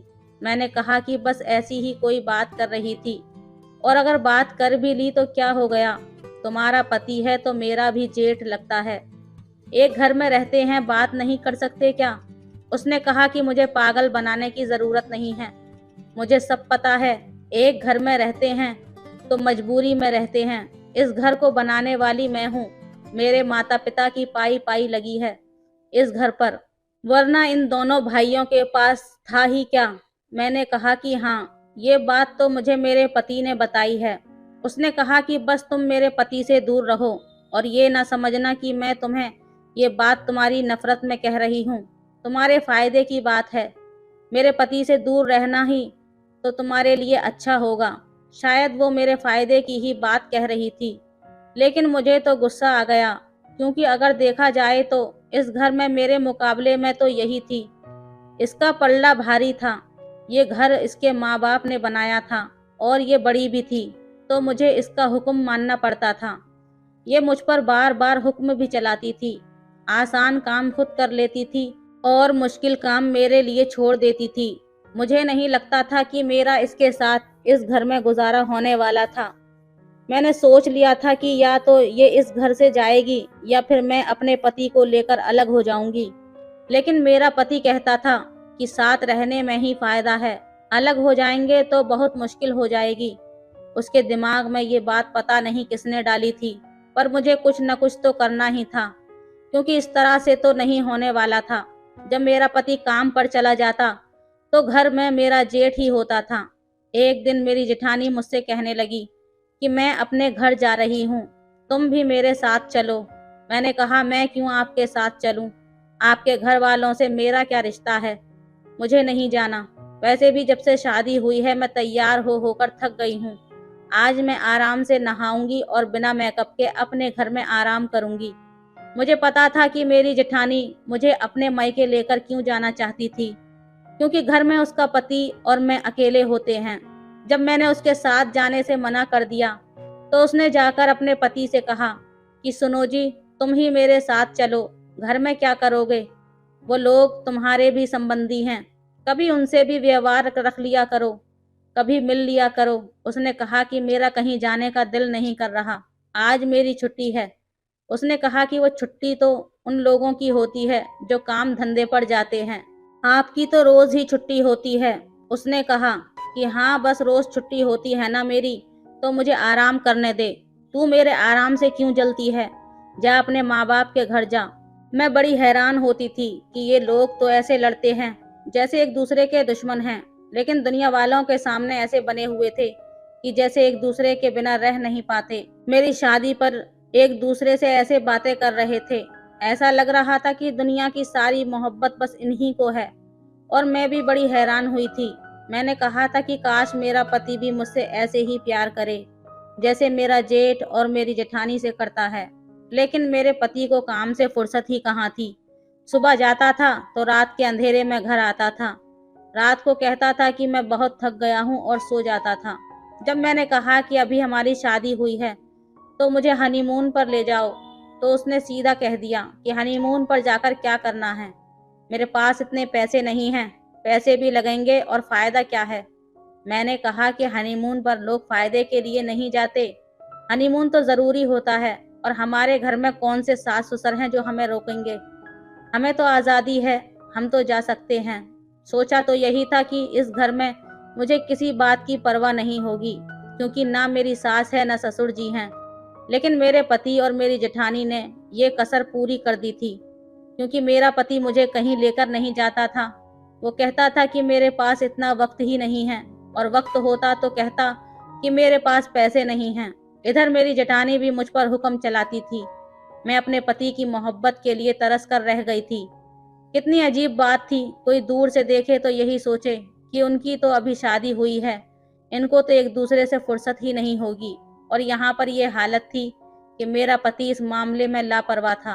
मेरी माँ कहा करती थी कि मर्द दो तरह के होते हैं, एक वो मर्द जिनको अपनी पत्नी से फुर्सत नहीं मिलती और वो हमेशा अपने बारे में सोचते रहते हैं, उसके करीब आने के लिए मरते हैं। और एक ऐसे मर्द होते हैं जो सब कुछ बहुत नाप तोल के करते हैं, उनको अपने काम से ज्यादा प्रेम होता है और वो काम करना चाहते हैं, पत्नी को भी रखते हैं लेकिन उसे अपने सर पर सवार नहीं करते। मुझे लगता था कि मेरा पति दूसरा वाला था, लेकिन ऐसा पति के साथ मेरी जिंदगी अच्छी कैसे गुजरती? मैं तो अभी जवान थी, मुझे तो मेरे पति का साथ चाहिए था। लेकिन उसने कहा कि ये वक्त हमारे लिए बहुत ज़रूरी है, अगर हमने अभी मेहनत नहीं की तो हम बाद में पछताएंगे। और पति का प्रेम ये नहीं होता कि वो बस अपनी पत्नी के पास बैठे उसे प्यार करता रहे। अच्छा पति वो है जो उसकी सारी ज़रूरतों का ख्याल करे। और उसके लिए पैसे की ज़रूरत है तो अभी पैसा कमाना ही ज़रूरी है। पर धीरे धीरे मेरे जज्बात बदलने लगे और फिर मेरे पास एक ऑप्शन भी था कि मेरा जेठ ऐसा इंसान था कि अगर मैं उसे एक इशारा करती तो वो मेरे कदमों में बैठ जाता। कुछ दिन बाद फिर ऐसा ही हुआ कि मैं घर में अकेली थी और मेरा जेठ भी। उसने ही मुझे अपने कमरे में बुलाया और कहने लगा कि पानी पिला दो। मैं पानी का गिलास लेकर गई। जब मैंने गिलास उसे पकड़ाया तो उसने मेरी बाजू ही पकड़ ली। करना तो मुझे ये चाहिए था कि मैं उसके मुंह पर थप्पड़ दे मारती और कहती कि ये क्या हरकत है, तुमने मेरी बाजू क्यों पकड़ी है? लेकिन मैंने भी अपने आप को उसके हवाले कर दिया। शाम हुई तो मेरी जेठानी आई। वो कभी भी अपने मायके जाती तो रात को नहीं रुकती थी, इसलिए शाम में उसने आना ही था। कहने लगी कि पूरा दिन क्या करती रही हो तुम? मैंने कहा कि खाना बना दिया था और उसके बाद मैं सो गई थी। कहने लगी कि मेरा पति क्या कर रहा था? मैंने कहा कि मुझे नहीं पता, मैं तो अपने कमरे में आकर सो गई थी। वो मुझसे पूरी रिपोर्ट मांग रही थी। जाहिर है उसे भी अपने पति के बारे में पता था, लेकिन मैं मन ही मन हंस रही थी कि अब तुम रिपोर्ट मांगो या रिपोर्ट कार्ड, जो होना था वो हो गया है। ऐसा कोई दिन नहीं गुजरता था जब वो दोनों पति पत्नी आपस में झगड़ा नहीं करते थे। उनके झगड़े की वजह से हम लोग आधी आधी रात तक जागते रहते थे, क्योंकि इतने शोर में नींद नहीं आती थी। माना कि जिंदगी गुजारने के लिए पैसों की जरूरत होती है, लेकिन जब आप किसी जवान लड़की से शादी करो तो आपको ये पता होना चाहिए कि उसकी भी कोई जरूरत है, और फिर शादी करता ही क्यों है आदमी। मेरे पति को ये सब कुछ नहीं पता था। अब बहुत देर हो चुकी थी, क्योंकि मैंने इस रिश्ते का चोर दरवाजा तलाश कर लिया था और मैं वहां चली भी गई थी। एक दिन मेरे पति का मूड बहुत अच्छा था। कहने लगा कि मेरे पास एक बहुत बड़ा प्रोजेक्ट था और मेरा पहला प्रोजेक्ट वो खत्म हो गया है, और अब मेरे पास वक्त ही वक्त है। अब मैं तुम्हें सारा टाइम दूंगा और हम दोनों अपनी जिंदगी को बहुत अच्छे तरीके से गुजारने की कोशिश करेंगे। वो बोल रहा था और मुझे उसकी आवाज ही नहीं आ रही थी। मैं तो जेठ जी के सपनों में खोई हुई थी। उसने कहा, क्या बात है, तुम मेरी बात ध्यान से नहीं सुन रही? तो मैंने कहा कि मैं बहुत थक गई हूँ, मुझे नींद आ रही है। उसने कहा, क्या यार, आज तुम सोने की बात करती हो, अब मुझे कोई काम नहीं है। मैंने कहा, हाँ, लेकिन मुझे बहुत नींद आ रही है। आपकी जेठानी को अपने पति से झगड़ा करने के अलावा और कोई काम नहीं है। सारे घर का काम मुझे करना पड़ता है। मेरे पति ने कहा, काम को क्यों याद कर रही हो, तुम तो जवान हो, मैं तुम्हारे लिए अच्छी सी चाय बनाकर लाता हूँ। थोड़ी देर आराम कर लो, तुम बिल्कुल फ्रेश हो जाओगी, फिर उसके बाद जो मैं कहूँ। वो बोल रहा था। मैंने कहा, नहीं, मुझे चाय नहीं पीनी, मुझे इतनी अच्छी नींद आ रही है, मेरी नींद उड़ जाएगी चाय पीने से, मुझे सोने दो। मैं तो अपने पति से बदतमीजी करने लगी और सो गई। उसको भी समझ आ गई थी कि शायद मैं नाराज हूँ, लेकिन ये नाराजगी नहीं थी। अब मुझे उसकी कोई जरूरत नहीं थी। एक दिन मैं सुबह उठी तो मेरा पति और मेरी जेठानी नाश्ते के टेबल पर बैठे नाश्ता कर रहे थे। मेरी जेठानी ने मेरे पति के लिए नाश्ता बनाया था। वो मुझे देखकर किचन में चली गई तो मेरे पति ने कहा, मेरे लिए नाश्ता बनाने का काम तुम्हारा है, भाभी जी का नहीं। मैंने कहा, उसने बना दिया तो क्या हुआ, मैं भी तो इतने सारे घर के काम करती हूँ। मेरे पति ने कहा, घर तुम्हारा ही है, लेकिन आजकल तुम्हें नींद बहुत ज्यादा आती है। अब मेरा पति मेरे पीछे पीछे फिरता था, लेकिन अब मुझे उसकी कोई जरूरत नहीं थी, और शायद उसे ये बात जल्दी समझ आ गई थी। एक रात मैं सो रही थी, जब मैंने करवट बदली तो मेरी आंख खुल गई और मैं ये देखकर हैरान रह गई कि मेरा पति मुझे देख रहा था। मैं तो डर ही गई थी। मैंने कहा कि आप क्या कर रहे हैं, मुझे इस तरह क्यों देख रहे हैं? कहने लगा कि कुछ नहीं, बस ये बताना चाहता था कि मैं जो इतने दिन से तुमसे दूर था, तुम्हारे लिए ही था, क्योंकि मुझे पता है कि पैसे के बिना जिंदगी नहीं गुजरती। मैंने कहा, ये तो ठीक ठाक बात है, चलो सो जाओ, कल बात करेंगे। मैं मुंह दूसरी तरफ करके सो गई और इस बात पर वो सोचने लगी कि ये मुझे इतना गौर से क्यों देख रहा था। कुछ दिन से मेरे पति को मुझ पर बहुत ज्यादा प्यार आ रहा था, मेरे पीछे पीछे फिर रहा था, लेकिन फिर मुझे पता था कि इसका यही काम है। इसको मेरे से ज्यादा, इस रिश्ते से ज्यादा पैसे कमाने की पड़ी है, तो बस फिर यहाँ ही लगा रहे। पर एक दिन मैं ये देखकर हैरान रह गई कि मेरा पति जब घर आया तो मेरी जेठानी उसके साथ थी। वो सुबह से घर पर नहीं थी। मुझे लगा कि अपने मायके होगी, लेकिन वापस उसके साथ आई तो मैंने कहा था, मेरे पति के साथ कहाँ गई थी? कहने लगी, मैं तो उसके साथ कहीं भी नहीं गई थी, मुझे वापस आना था और ये उधर से गुजर रहा था, तो मैंने कहा कि मुझे अपने साथ लेता जा। मैंने कहा, अच्छा। वो कहने लगी कि अगर मैं तुम्हारे पति के साथ आ गई तो तुम्हें ये बात बुरी लगी क्या? मैंने कहा, नहीं, ऐसी बात नहीं है, मैं तो यूं ही पूछा था। उसने कहा, हाँ, ऐसी बात को कभी दिल पर लेना भी नहीं, क्योंकि जब मेरी शादी हुई थी तो तुम्हारा पति सिर्फ 17 साल का था। मैंने उसके साथ बहुत समय गुजारा है, बहुत उसके कपड़े इस्त्री किए हैं, खाना बनाकर दिया है, उसे कॉलेज भेजा है। मेरे लिए वो मेरे छोटे भाई जैसा है, जैसे मेरा पति तुम्हारे बड़े भाई जैसा है। मेरी जेठानी ने ये बात क्या कही? मैं खड़े होकर पानी पी रही थी, पानी मेरे गले में ही फंसकर रह गया। उसने कहा, अरे क्या हो गया, ठीक तो हो तुम? मैंने कहा कुछ नहीं।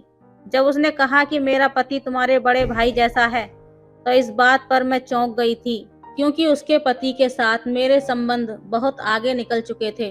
वो मुझे ऐसे देख रही थी कि जैसे उसके दिल में कोई बात है, पर वो मुझे पता था कि हम दोनों के बारे में उसे कभी पता नहीं चल सकता था। हम इस बारे में बहुत सतर्क रहते थे और उसके पीछे कोई भी सबूत नहीं छोड़ते थे। वैसे भी जो इंसान इस तरह का काम करता है, वो इस बारे में बहुत सोच समझ के ही सब कुछ करता है। मेरी जेठानी को शक तो हो सकता था, लेकिन उसे कोई सबूत नहीं मिल सकता था, और मुझे नहीं लगता था कि उसे शक हुआ था। वैसे ही कह रही थी, एक रात मेरा पति घर नहीं आया। मैं ज्यादा परेशान तो नहीं हुई, लेकिन ऐसा कभी नहीं हुआ था जो वो घर न आया हो। और उसी रात मेरी जेठानी भी अपने मायके रुक गई थी। इस बात पर हम बहुत खुश हुए थे, क्योंकि आज हमें खुलकर मौका मिल गया था। मेरा जेठ कहने लगा कि वो कभी अपने मायके रात को नहीं रुकती, आज क्या हो गया। फिर थोड़ी देर बाद ही उसे उसकी पत्नी का फोन आया। उसने कहा कि उसकी माँ की तबीयत बहुत खराब है, इसीलिए मैं रुक गई हूँ। तो इस बात पर वो हंसने लगा और कहने लगा कि आज तो मम्मी जी ने हमारी पार्टी करवा दी। हम दोनों बहुत खुश हो गए। ये दिन भी इसी तरह से गुजर गया। मेरी माँ ने मुझसे पूछा कि तू अपने पति के साथ खुश तो है? तो मैंने कहा कि हाँ माँ, मैं बहुत खुश हूँ, सब कुछ ठीक ठाक है। लेकिन मेरी माँ ने कहा कि कल वो तेरे पापा जी से मिले थे, तो पापा जी कह रहे थे कि वो बहुत परेशान लग रहे थे। मैंने सोचा कि तूने कहीं उनके साथ कोई झगड़ा तो नहीं किया। मैंने माँ को कहा, झगड़ा करने का वक्त कहाँ है आपके दामाद के पास, हर टाइम तो अपने काम में लगे रहते हैं। उसने कहा कि काम में लगा रहता है तो अच्छी बात है। तूने अपने जेठ को नहीं देखा, हर टाइम घर पर पड़ा रहता है, बीवी से झगड़ा करता रहता है। जब उन्होंने मेरे जेठ के बारे में इस तरह की बातें की तो मुझे गुस्सा आ गया। मैंने कहा कि अम्मा क्यों उसके पीछे पड़ी हो, छोड़ दो उसको। वो कहने लगी कि अपने पति की तो बुराइयां कर रही है और जेठ के खिलाफ कोई लफ्ज नहीं सुन पाती, कैसी हरकतें कर रही है। मैंने कहा कि आप नहीं समझोगी, सुबह से शाम हो गई, मैंने अपने पति को नहीं देखा था, लेकिन मुझे देखने का कोई शौक भी नहीं था। फिर उसका फोन आया। उसने कहा कि मैंने तुम्हारे लिए एक सरप्राइज रखा है, तुम घर के सबसे बड़े कमरे में चली जाओ। मुझे अपने पति से वैसे तो कोई मतलब नहीं था, लेकिन जब सरप्राइज का सुना तो मैं खुश हो गई कि चलो कुछ मिल तो जाएगा। घर का सबसे बड़ा कमरा सामने ही था। वाकई बहुत बड़ा कमरा था, इसलिए हम उसे घर का बड़ा कमरा कहते थे। जब मैं उस कमरे में गई तो अंदर दाखिल होने के 2 फुट बाद एक बड़ा सा पर्दा लगा हुआ था और सामने मेरा जेठ खड़ा था। मैंने कहा कि आप यहाँ क्या कर रहे हैं? सबके सामने तो मैं उससे इसी तरह से बात करती थी। उसने कहा तुम्हारे पति ने कहा है कि कोई सरप्राइज है और मुझे यहाँ बुलाया है। मैंने कहा हाँ, मुझे भी यही कहा है। फिर मैंने सोचा कि उसने कार ली होगी और मेरे जेठ जी को भी कार का बहुत शौक था, इसलिए उसको भी बुलाया होगा। इस बात पर मैं हंसने लगी और मैंने अपने जेठ जी को धीरे से कहा कि गाड़ी है इस पर्दे के पीछे। उसने कहा कि अच्छा, इतने पैसे हैं तुम्हारे पति के पास? मैंने कहा हाँ, उसके पास तो पैसे हैं, लेकिन ये जो तुम्हारे पास है वो उसके पास नहीं है। उसने कहा ऐसे नहीं करो, कहीं कोई सुन न ले। हम दोनों हंसने लगे और थोड़ी देर के बाद मुझे मेरे पति की आवाज़ पर्दे के पीछे से आई। उसने कहा कि पर्दा हटाकर इधर आ जाओ मेरी जान। मैंने अपने जेठ से कहा कि चलो मिलकर पर्दा हटाते हैं। हमने पर्दा हटाया तो सामने जो हो रहा था वो देखकर हम लोग हैरान हो गए। मेरे जेठ को तो गुस्सा आ गया, वो गुस्से से लाल पीला हो गया और मैं भी हैरान रह गई, क्योंकि पर्दे के पीछे एक सोफा पड़ा था, आसपास फूल लगे हुए थे और उस सोफे पर मेरा पति और मेरी जेठानी एक दूसरे की बाहों में बैठे थे। उसने कहा कि ये सब क्या हो रहा है यहाँ पर? तो मेरा जेठ आगे बढ़ा और उसने मेरी जेठानी के मुंह पर थप्पड़ मारने की कोशिश की कि मेरे पति ने उसका हाथ रोक लिया। उसने कहा कि तुम तो बड़े भैया के नाम पर कलंक निकले, मेरी ही पत्नी के साथ तुमने ये सब कुछ किया। मैं ये सब देखकर हैरान रह गई। जब जेठ ने कहा कि तो संभाल के रखना था अपनी पत्नी को, ये खुद आई थी मेरे पास और सारा कसूर मेरे पर डालकर बातें करता वहां से निकल गया। मेरी जेठानी ने मेरे मुंह पर थप्पड़ मारा और उसने कहा कि मैंने तुम्हें अपनी छोटी बहन समझा और तुमने मेरे साथ ये क्या किया। बुरा लगा ना तुम्हें ये सब देखकर। इसी तरह हमें भी बुरा लगा था, क्योंकि हमें भी ये सब पहले से ही पता था। उस दिन जब हम दोनों घर से बाहर गए थे तो कमरे में कैमरा लगाकर गए थे, ताकि देख सकें तुम लोगों को क्या करते हो, और तुम लोगों की सारी हरकतें सबूत के तौर पर हमारे पास हैं। अब हम इसे इस्तेमाल करके तलाक का मामला करेंगे और तुम लोगों से तलाक लेकर एक दूसरे से शादी करेंगे, क्योंकि तुम लोग हमारे काबिल ही नहीं हो। मैं हैरान रह गई थी। मेरे साथ तो बहुत बुरा होने वाला था। मैं अपने पति से माफी मांगने लगी, पर उसने मुझे पीछे की तरफ धक्का दे दिया और कहा कि अपने घर चली जाओ, नहीं तो बहुत बुरा होगा। मेरी जेठानी ने मेरे जेठ पर तलाक का मामला कर दिया और मेरे पति ने मुझ पर। हम दोनों को तलाक भी हो गया। 6 महीने तक सभी समाज की बातें सुनी थी, फिर सोचा कि अपने जेठ से दूसरी शादी भी कर लूंगी। जब उसने कहा कि मैं तुमसे शादी नहीं कर सकता, मेरे पास कोई काम नहीं है और मैं अब अकेले जीवन गुजारना चाहता हूँ, तुम्हारे खर्चे नहीं उठा सकता। मैं हैरान रह गई। मैंने कहा कि मुझसे तो फिर कोई भी शादी नहीं करेगा। मेरे अपने माता पिता भी मुझसे नाराज थे, बस मुझे घर में रखा हुआ था, क्योंकि बाहर नहीं फेंक सकते थे। तो उसने कहा कि मैं तुम्हारे लिए कुछ नहीं कर सकता, तुम्हारी वजह से मेरी इतनी अच्छी पत्नी मेरी जिंदगी से चली गई। वो मेरे सारे खर्चे भी उठाती थी। मुझे तो अभी भी यकीन नहीं आ रहा था कि ये वो आदमी था जिसने कहा था कि मैं कभी तुम्हारा साथ नहीं छोड़ूंगा।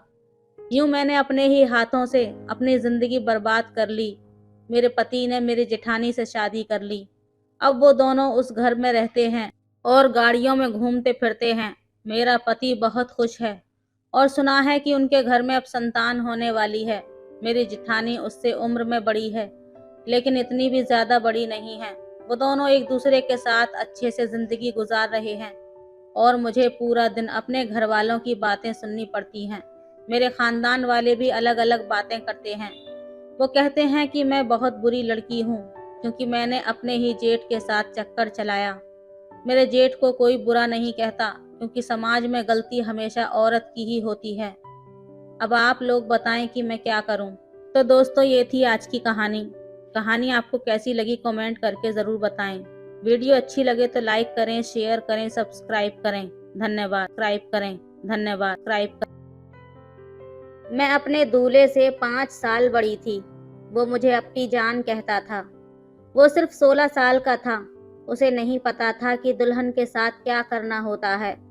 कहने लगा, मुझे अभी जवान होने में काफ़ी वक्त लगेगा, इसलिए अप्पी जान मैं आपकी ख्वाहिश को पूरा नहीं कर सकता। लेकिन मैंने उसे एक रात में ही जवान कर दिया। मैंने उसे अपने सीने से लगाया और उसका हाथ पकड़कर मैं एक जॉइंट फैमिली में रहती थी। मेरे दादा का बहुत बड़ा घर था। सभी चाचा ताया की फैमिली उसी घर में रहते थे। सबके अलग अलग पोर्शन थे। दादा तो इंतकाल कर चुके थे, लेकिन घर पर बड़े ताया का हुक्म चलता था। अब भी हमारे घर में एक ही टेबल पर पूरा खानदान खाना खाता था। मेरे वालिद 4 भाई थे। मैं अपने वालिद की पहली औलाद थी। मुझसे छोटी एक बहन थी और सबसे छोटा एक भाई। मेरे वालिद तो अपने भाइयों में सबसे छोटे थे।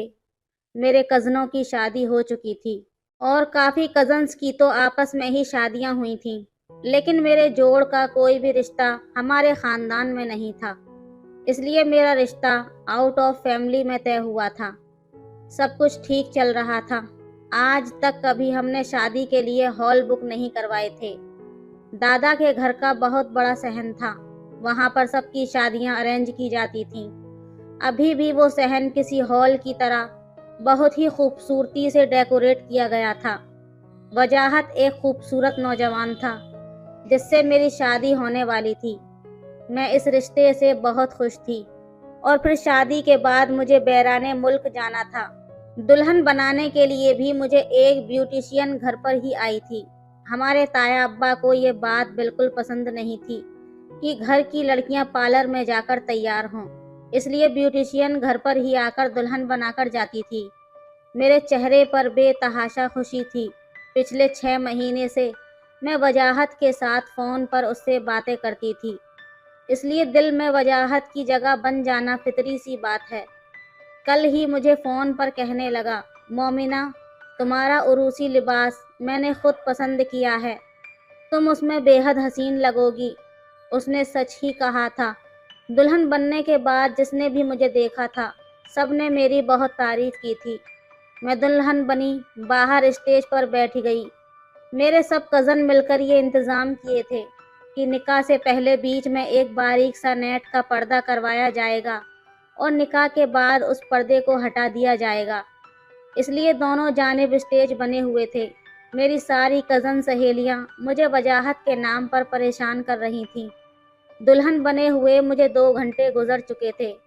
अब तो सब लोग ही बारात के आने का इंतज़ार करने लगे थे, क्योंकि रात के 11 बज गए थे। मेरे वालिद ने मेरे ससुर को कई बार फ़ोन कर डाले, लेकिन वो यही कह रहे थे कि बस अभी निकलने वाले हैं। आपको तो पता है ऐसे कामों में देर हो ही जाती है। लेकिन 11:30 होने के बाद तो मेरे वालिद को गुस्सा आने लगा। कहने लगे कि हमने आपसे पहले ही कहा था कि हमारे घरों में वक्त की पाबंदी लाजमी की जाती है। लेकिन इसके बाद जो बात मेरे होने वाले ससुर ने बताई, उसने तो जैसे मुझ पर कयामत ही बरपा दी थी। वो कहने लगे कि हम खुद परेशान हैं, न जाने वजाहत कहाँ चला गया है। हमें कब से उसी का इंतज़ार है। हम तो 10 बजे बारात लेकर निकल जाते, लेकिन वजाहत कुछ देर का कहकर गया था, अभी तक नहीं लौटा। उसका फ़ोन भी बंद है। जैसे ही वो आता है हम बारात लेकर पहुंच जाएंगे। लेकिन ये देर तो और भी ज़्यादा होने लगी। रात का 1 बज गया। लोगों में अब बातें होने लगी कि ज़रूर कोई गड़बड़ है। मेरा दिल ये था कि सूखे पत्ते की तरह कांप रहा था। सब मेरे वालिद से कहने लगे कि ये लोग बहाना बना रहे हैं, लड़के की यहाँ शादी की मर्जी नहीं होगी, वालिदैन ज़बरदस्ती शादी करवाना चाहते होंगे, तभी तो घर से भाग गया। अब आपकी बेटी पर तो दाग लग जाएगा। जिस लड़की की बारात ही ना आए, उससे भला कौन शादी करना चाहेगा। अब आपकी बेटी की शादी करने के लिए कोई आने वाला नहीं है। ऐसी लड़कियों के घर की दहलीज पर कोई उन्हें बियाने नहीं आता। जिनकी बारात वापस लौट जाए या फिर आए ही ना, उन्हें तो हमारे मुआशरे में मनहूस कहा जाता है। मेरे वालिद अपने भाइयों में सबसे छोटे थे, लेकिन इस वक्त उनकी रंगत बिल्कुल सफ़ेद पड़ चुकी थी। अपनी उम्र से भी काफ़ी बड़े लग रहे थे। मेरी आंखों में आंसू जारी हो गए। वहाँ मौजूद मेहमान भी अब वापस जाने लगे थे, जबकि मेरे ताया अब्बा ने एक ऐसा फैसला सुनाया कि जिसने मेरे पैरों के नीचे से ज़मीन निकाल दी। कहने लगे कि ये लड़का हमारी इज्जत के साथ खेल कर गया है। इसने क्या समझा कि ये हमारी बच्ची का तमाशा बनाएगा। हम खामोशी से देखते रहेंगे।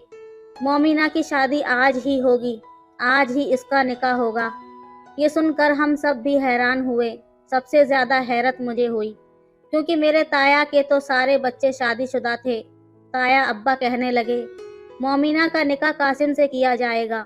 ये सुनकर तो मेरे होश उड़ गए थे। जितनी मैं हैरान थी उतना ही कासिम भी हैरान था। वो मेरे वालिद के बड़े भाई का सबसे छोटा बेटा था, जो कि मुझसे 5 साल छोटा था। मुझे बहन की तरह समझता था। मुझे अप्पी जान कहता था। अभी महज 16 साल का था। उसने जब ये सुना तो सबके सामने कहने लगा, ताया अब्बा क्या हो गया है आपको? आप कैसी बातें कर रहे हैं? मोमिना अप्पी जान मुझसे 5 साल बड़ी हैं। मैं उन्हें अपनी बड़ी बहन की तरह समझता हूँ। मैं ये निकाह नहीं करूँगा, ना ही मेरी निकाह की कोई उम्र है। उसकी बात 100% सही थी। लेकिन जब से दादा का इंतकाल हुआ था, हमारे घर में सभी फैसले ताया अब्बा ही करते थे। उन्होंने बुरी तरह से कासिम को डांट दिया। कहने लगे, खबरदार, हमारी इज्जत का मामला है, इसलिए चुपचाप यहाँ बैठो और निकाह करो। लेकिन कासिम ने साफ इनकार कर दिया। मैं खुद भी ये नहीं चाहती थी। मेरा उसका कोई जोड़ ही नहीं था। कासिम का इनकार करना था कि एक जोरदार थप्पड़ मेरे बड़े चाचा ने कासिम के मुंह पर मारा, जो कासिम के वालिद थे। कहने लगे, तुम्हें समझ नहीं आ रही? तुम्हारे बड़े अब्बा ने क्या कहा है? हमारे घर की इज्जत का मामला है। अगर तुमने मजीद कोई बकवास की तो तुम्हारा हशर बिगाड़ कर रख दूंगा। तमाम ख्वातीन खामोश खड़ी थीं। मर्दों के फैसलों के आगे किसी औरत को बोलने का कोई हक न था। मगर थप्पड़ खाने के बाद भी उसने यही कहा कि मुझे ये जोर ज़बरदस्ती का रिश्ता मंजूर ही नहीं है। चाहती तो मैं भी यही थी कि ये निकाह ना हो, लेकिन मेरा तो तमाशा बन चुका था।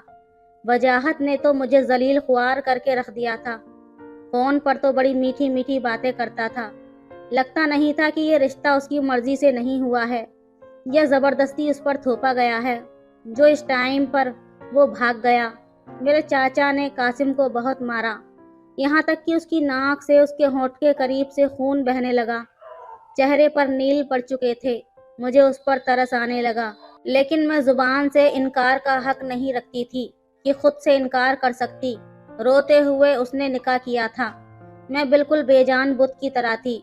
वो तो शायद इस तरह कहने का हक भी रखता था, लेकिन हमारे यहाँ लड़कियों को तो बोलने की इजाज़त न थी, इसलिए मैंने कोई भी ऐसा लफ्ज़ नहीं कहा जो कि मेरे और मेरे ख़ानदान की इज्जत को सबके सामने तमाशा बनाकर रख दे।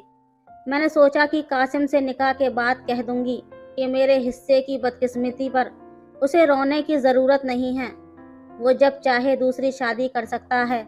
मेरा क्या है, बिना शादी के भी मुझे अपने घर की दहलीज पर ही बैठना था। निकाह के वक्त मौलाना साहब ने कहा कि ये लड़का तो मान ही नहीं रहा, ये ज़बरदस्ती की शादी है। तो मेरे चाचा कहने लगे कि इस बेवकूफ़ को क्या पता है किसके लिए क्या बेहतर है और क्या नहीं। वैसे भी यह भी 18 का नहीं हुआ है, इसलिए इसका वली होने के नाते मैं इसका फैसला करने का हक रखता हूँ। मेरा निकाह कासिम से हो चुका था। रोते धोते मेरी रुखसती भी हुई। बदनामी तो हो चुकी थी। बस एक इज्जत की चादर से ढककर मुझे मेरी माँ ने कासिम के साथ रुखसत किया था। जैसे ही मैं कासिम के कमरे में जाकर बैठी, बड़ी चाची कहने लगी कि बड़े भाई साहब भी बड़े ही जज्बाती हैं। हमें भी तुम्हारी बारात के न आने का बेहद दुख और अफसोस है, लेकिन तुम भी सोचो, मेरे बच्चे का तो इसमें कोई कसूर न था। वो तो अभी 11वीं क्लास में पढ़ रहा था और भाई साहब ने किस तरह से उसके साथ जबरदस्ती करके निकाह करवाया है। सारा चेहरा मेरे बच्चे का जख्मी करके रख दिया। चाची के शिकवे जारी थे। मैं भी क्या कह सकती थी। ये शादी कौन सी मेरी पसंद से हुई थी। एक जबरदस्ती का बंधन बांधा था। उसके बाद जो बात चाची ने मुझसे कही, मेरी तो आंखें शर्म से झुक गईं। उस बात को सुनकर मेरा जी चाहा कि ये ज़मीन फटे और मैं इसमें समा जाऊं। चुल्लू भर पानी में डूबकर मरना किसे कहते हैं, शायद ये उस वक्त मुझसे बेहतर कोई नहीं जानता होगा। कहने लगी, मेरा बेटा हर बात से अनजान है।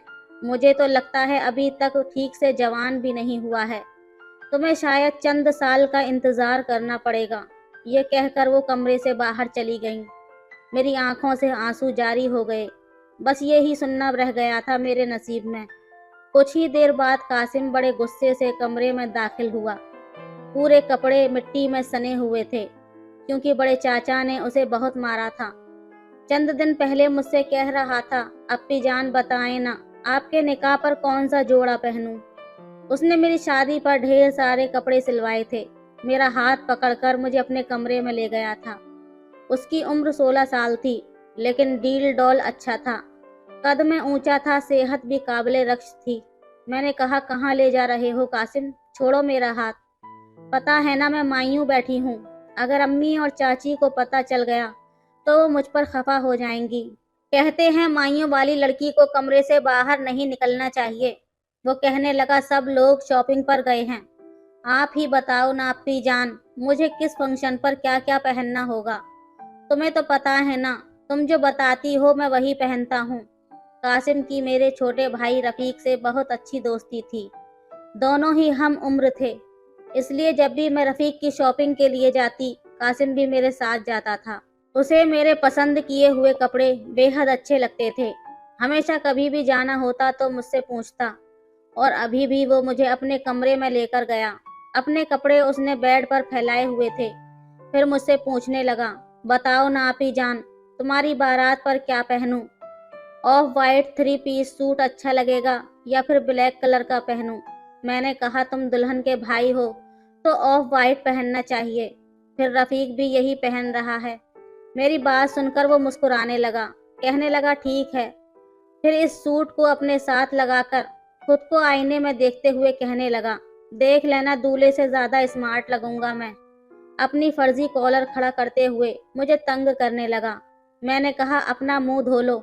दूल्हे से ज़्यादा अच्छा लगूंगा। मैं मुंह टेढ़ा करते हुए उसकी नकल उतारते वापस अपने कमरे में जाकर बैठ गई। लेकिन मुझे क्या पता था कि मेरी किस्मत में ये सब होने वाला है। कासिम कमरे में आते ही मुझसे चिल्लाकर बात करने लगा। कहने लगा, आपकी जान, मुझे उम्मीद नहीं थी कि तुम चुपचाप निकाह कर लोगी। इनकार क्यों नहीं किया तुमने? ये बात उसने चिल्लाते हुए कही थी। मैंने कहा, क्या तुम्हारी किसी ने सुनी थी? कासिम, हमारे बड़े बुजुर्ग कब हमारी बात को अहमियत देते हैं? तुम्हारे इनकार करने पर क्या मिला तुम्हें? शक्ल देखो अपनी आईने में, जो हाल तुम्हारा हुआ है वही मेरा भी होता, और उसके बावजूद भी फिर भी ताया अब्बा हमारा निकाह करवा देते जैसे अब करवाया है। मेरी बात सुनकर कहने लगा, अल्लाह करे ताया अब्बा मर जाएं। ऐसा भी होता है कहीं? बारात तुम्हारी नहीं आई, तुम्हारा दूल्हा नहीं पहुंचा और मेरा निकाह पकड़वाकर जबरदस्ती करवा दिया गया। क्या यूं भी जबरदस्ती रिश्ते किए जाते हैं? मेरी कोई उम्र है क्या शादी की? मैंने तुम्हें हमेशा अपनी बड़ी बहन की तरह समझा है। आप ही जान कहता हूँ तुम्हें। ताया अब्बा को शर्म नहीं आई कि वो ये क्या कर रहे हैं? पकड़कर मुझे अपनी बहन का शौहर बना दिया।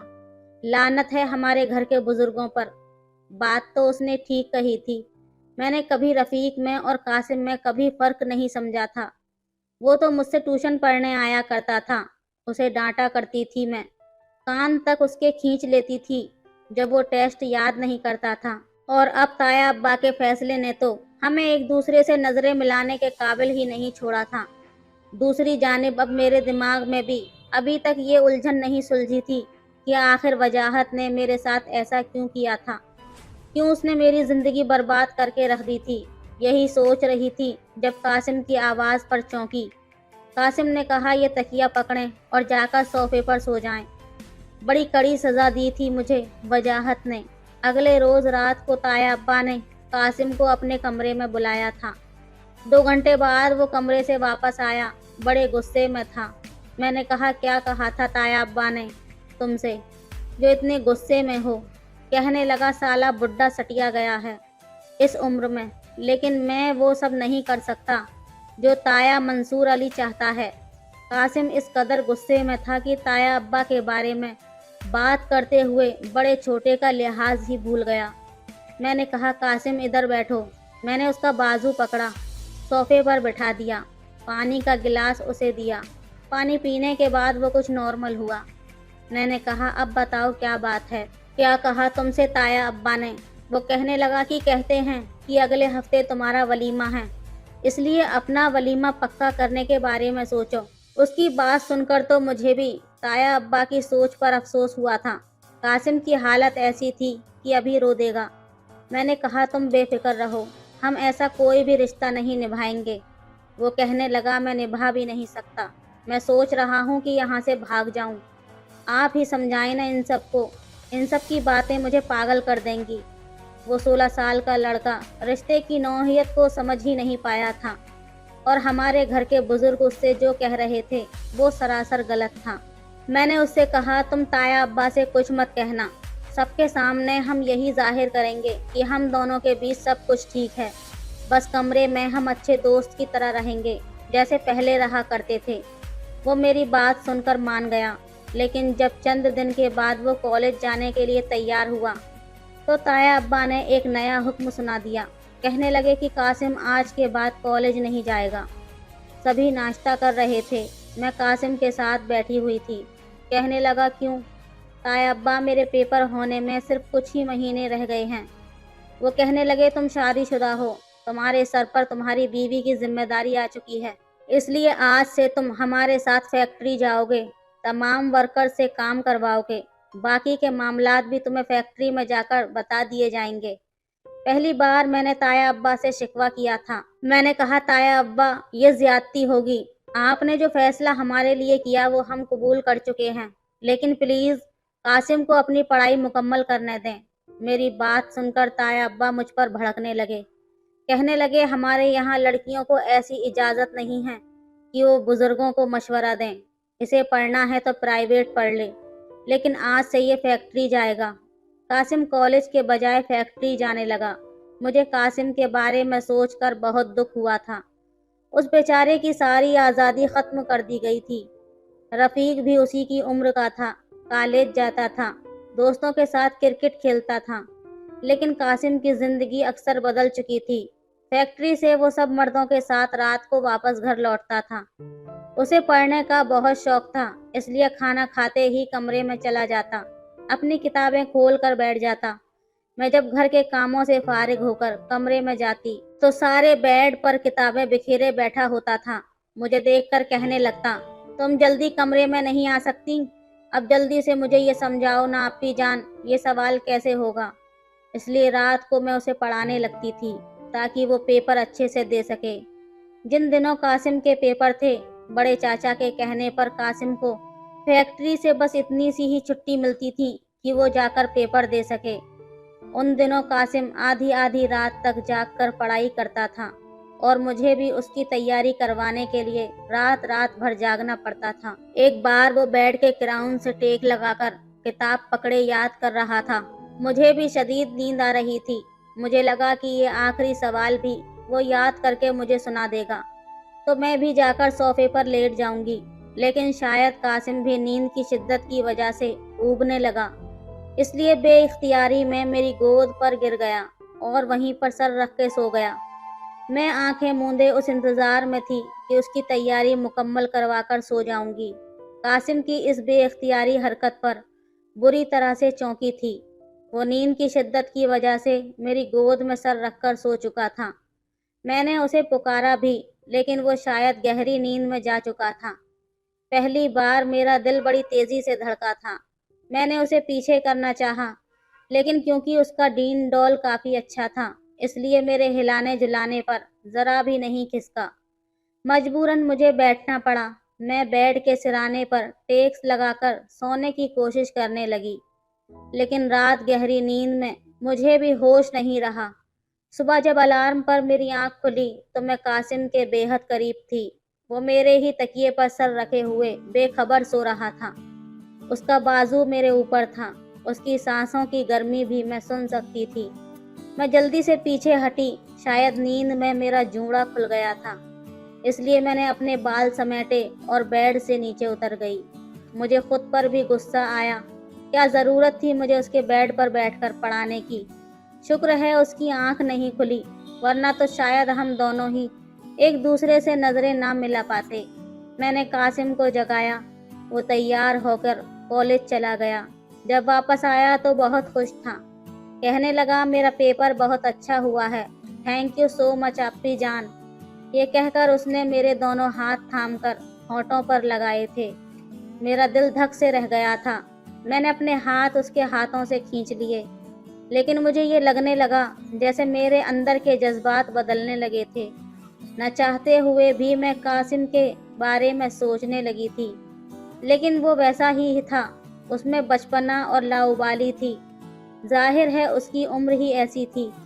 लेकिन जब वो अच्छे नंबरों से पास हुआ तो अपना रिजल्ट बताते हुए मेरे गले लग गया।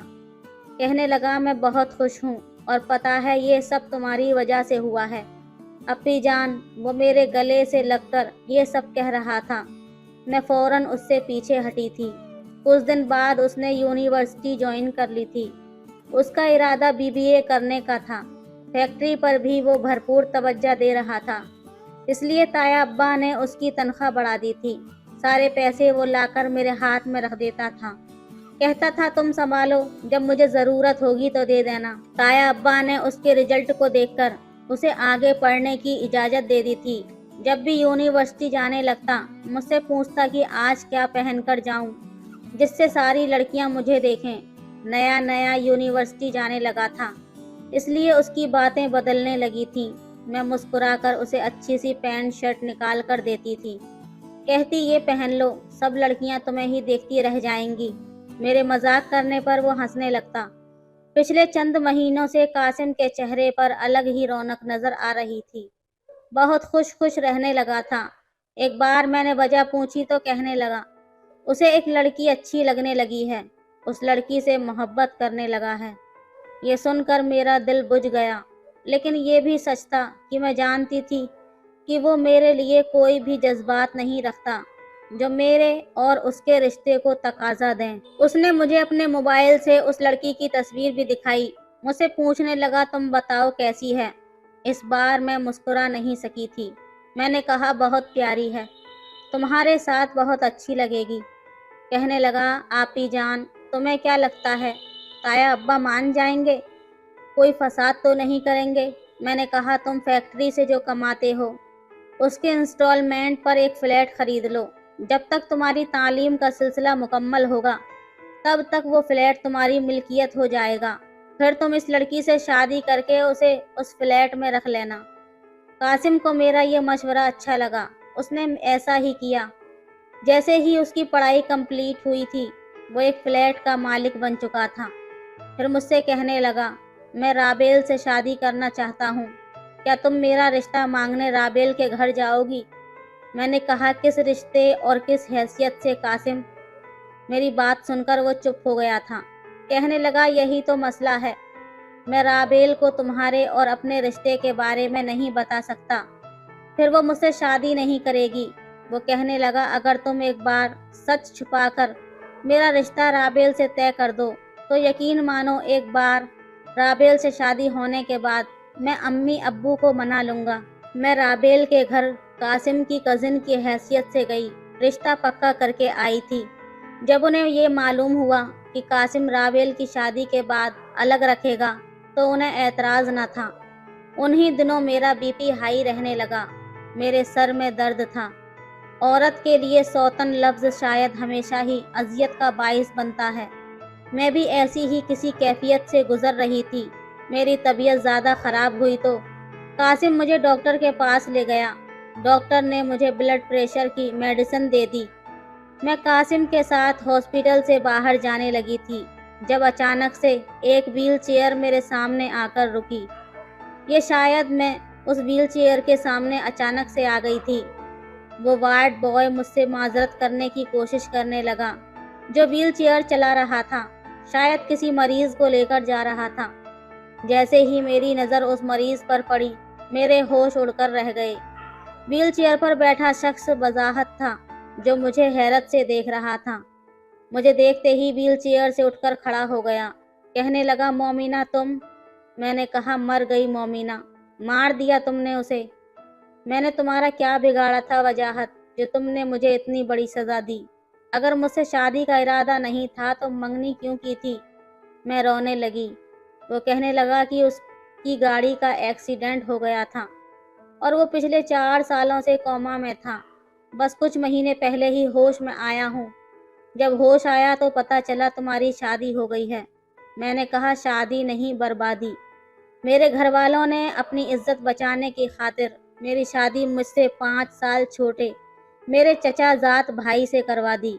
मेरे साथ साथ उसकी भी ज़िंदगी बर्बाद कर दी। कासिम को देखकर वो कहने लगा, मोमिना, मैं आज भी तुम्हें अपनाने को तैयार हूँ। खुदा के लिए छोड़ दो इस रिश्ते को, मैं तुम्हें बहुत खुश रखूँगा। मैंने कोई जवाब नहीं दिया। कासिम का हाथ पकड़कर तेजी से हॉस्पिटल से बाहर निकल गई। पूरा रास्ता मैं रोती रही। कासिम एक टक मुझे देखे जा रहा था। कहने लगा, रो क्यों रही हो? मैंने कहा, अपनी किस्मत पर रो रही हूँ। तो और क्या करूँ? वो कहने लगा, शादी नहीं करना चाहती वजाहत से?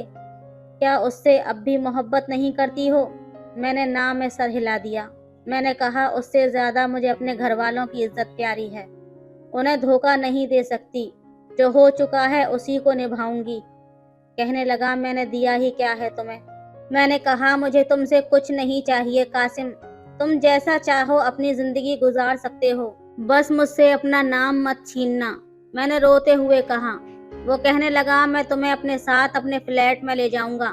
फिर अगर तुम चाहो तो मुझसे आज़ादी हासिल करके वजाहत से शादी कर सकती हो। मैंने कहा, नहीं, मुझे नहीं करनी उससे शादी।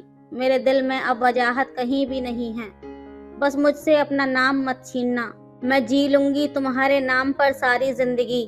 मेरी बात सुनकर कहने लगा, जिंदगी बहुत लंबी होती है, कैसे जियोगी? सिर्फ मेरे नाम पर। मैंने उसे देखते हुए कहा, तुम्हें शायद औरत की वफा का अंदाजा नहीं है कासिम, वो जी लेती है। घर भी आ चुका था। मैं गाड़ी से उतरकर अपने कमरे में चली गई।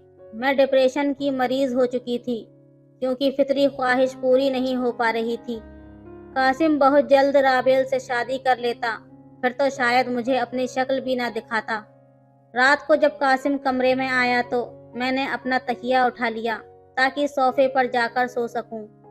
कहने लगा, मोमिना मेरे सर में दर्द है, प्लीज़ मेरा सर दबा दो। मुझे उसके मुंह से मोमिना सुनकर हैरत हुई थी। बहरहाल मैं उसका सर दबाने लगी। कहने लगा, मेरी हर बात फौरन से क्यों मान लेती हो? इसलिए कि मेरी बीवी हो। पहले तो मुझे डांट भी देती थी, कान भी खींच लेती थी, लेकिन अब तो मेरी हर बात से ज़रा भी इख्तलाफात नहीं करती। क्यों? मैंने कहा कि रिश्ते की नौहियत जो बदल गई है, निकाह के 2 बोल से मर्द की हैसियत बदल जाती है, चाहे वो उम्र में छोटा ही क्यों ना हो। वो मुझे देखकर कहने लगा, मैंने राबेल से शादी से इनकार कर दिया है। मैंने हाथ उसके सर पर रोका था। मैंने कहा, क्यों कासिम? कहने लगा, उससे कोई भी शादी कर लेगा। मैं जानता हूँ वो मुझसे इतनी मोहब्बत नहीं करती कि मेरे बगैर मर जाए। शायद मैं भी उससे इतनी मोहब्बत नहीं करता। मैंने कहा, फिर भी तुम्हें हक है अपनी मर्जी की ज़िंदगी जीने का। वो कहने लगा, और तुम्हें? तुम सिर्फ कुर्बानी के लिए रह गई हो मोमिना।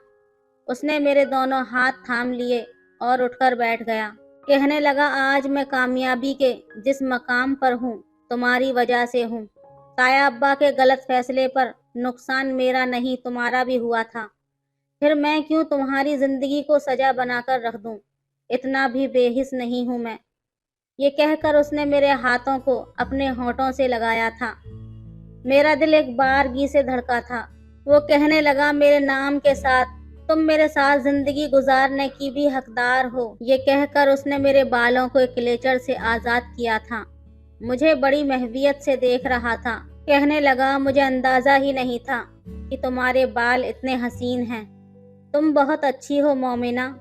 जानती हो, मर्द को औरत का हुस्न शायद सिर्फ मुतासिर करता है, लेकिन उसकी वफा उसे खरीद लेती है। तुम्हारी वफा ने मुझे खरीद लिया।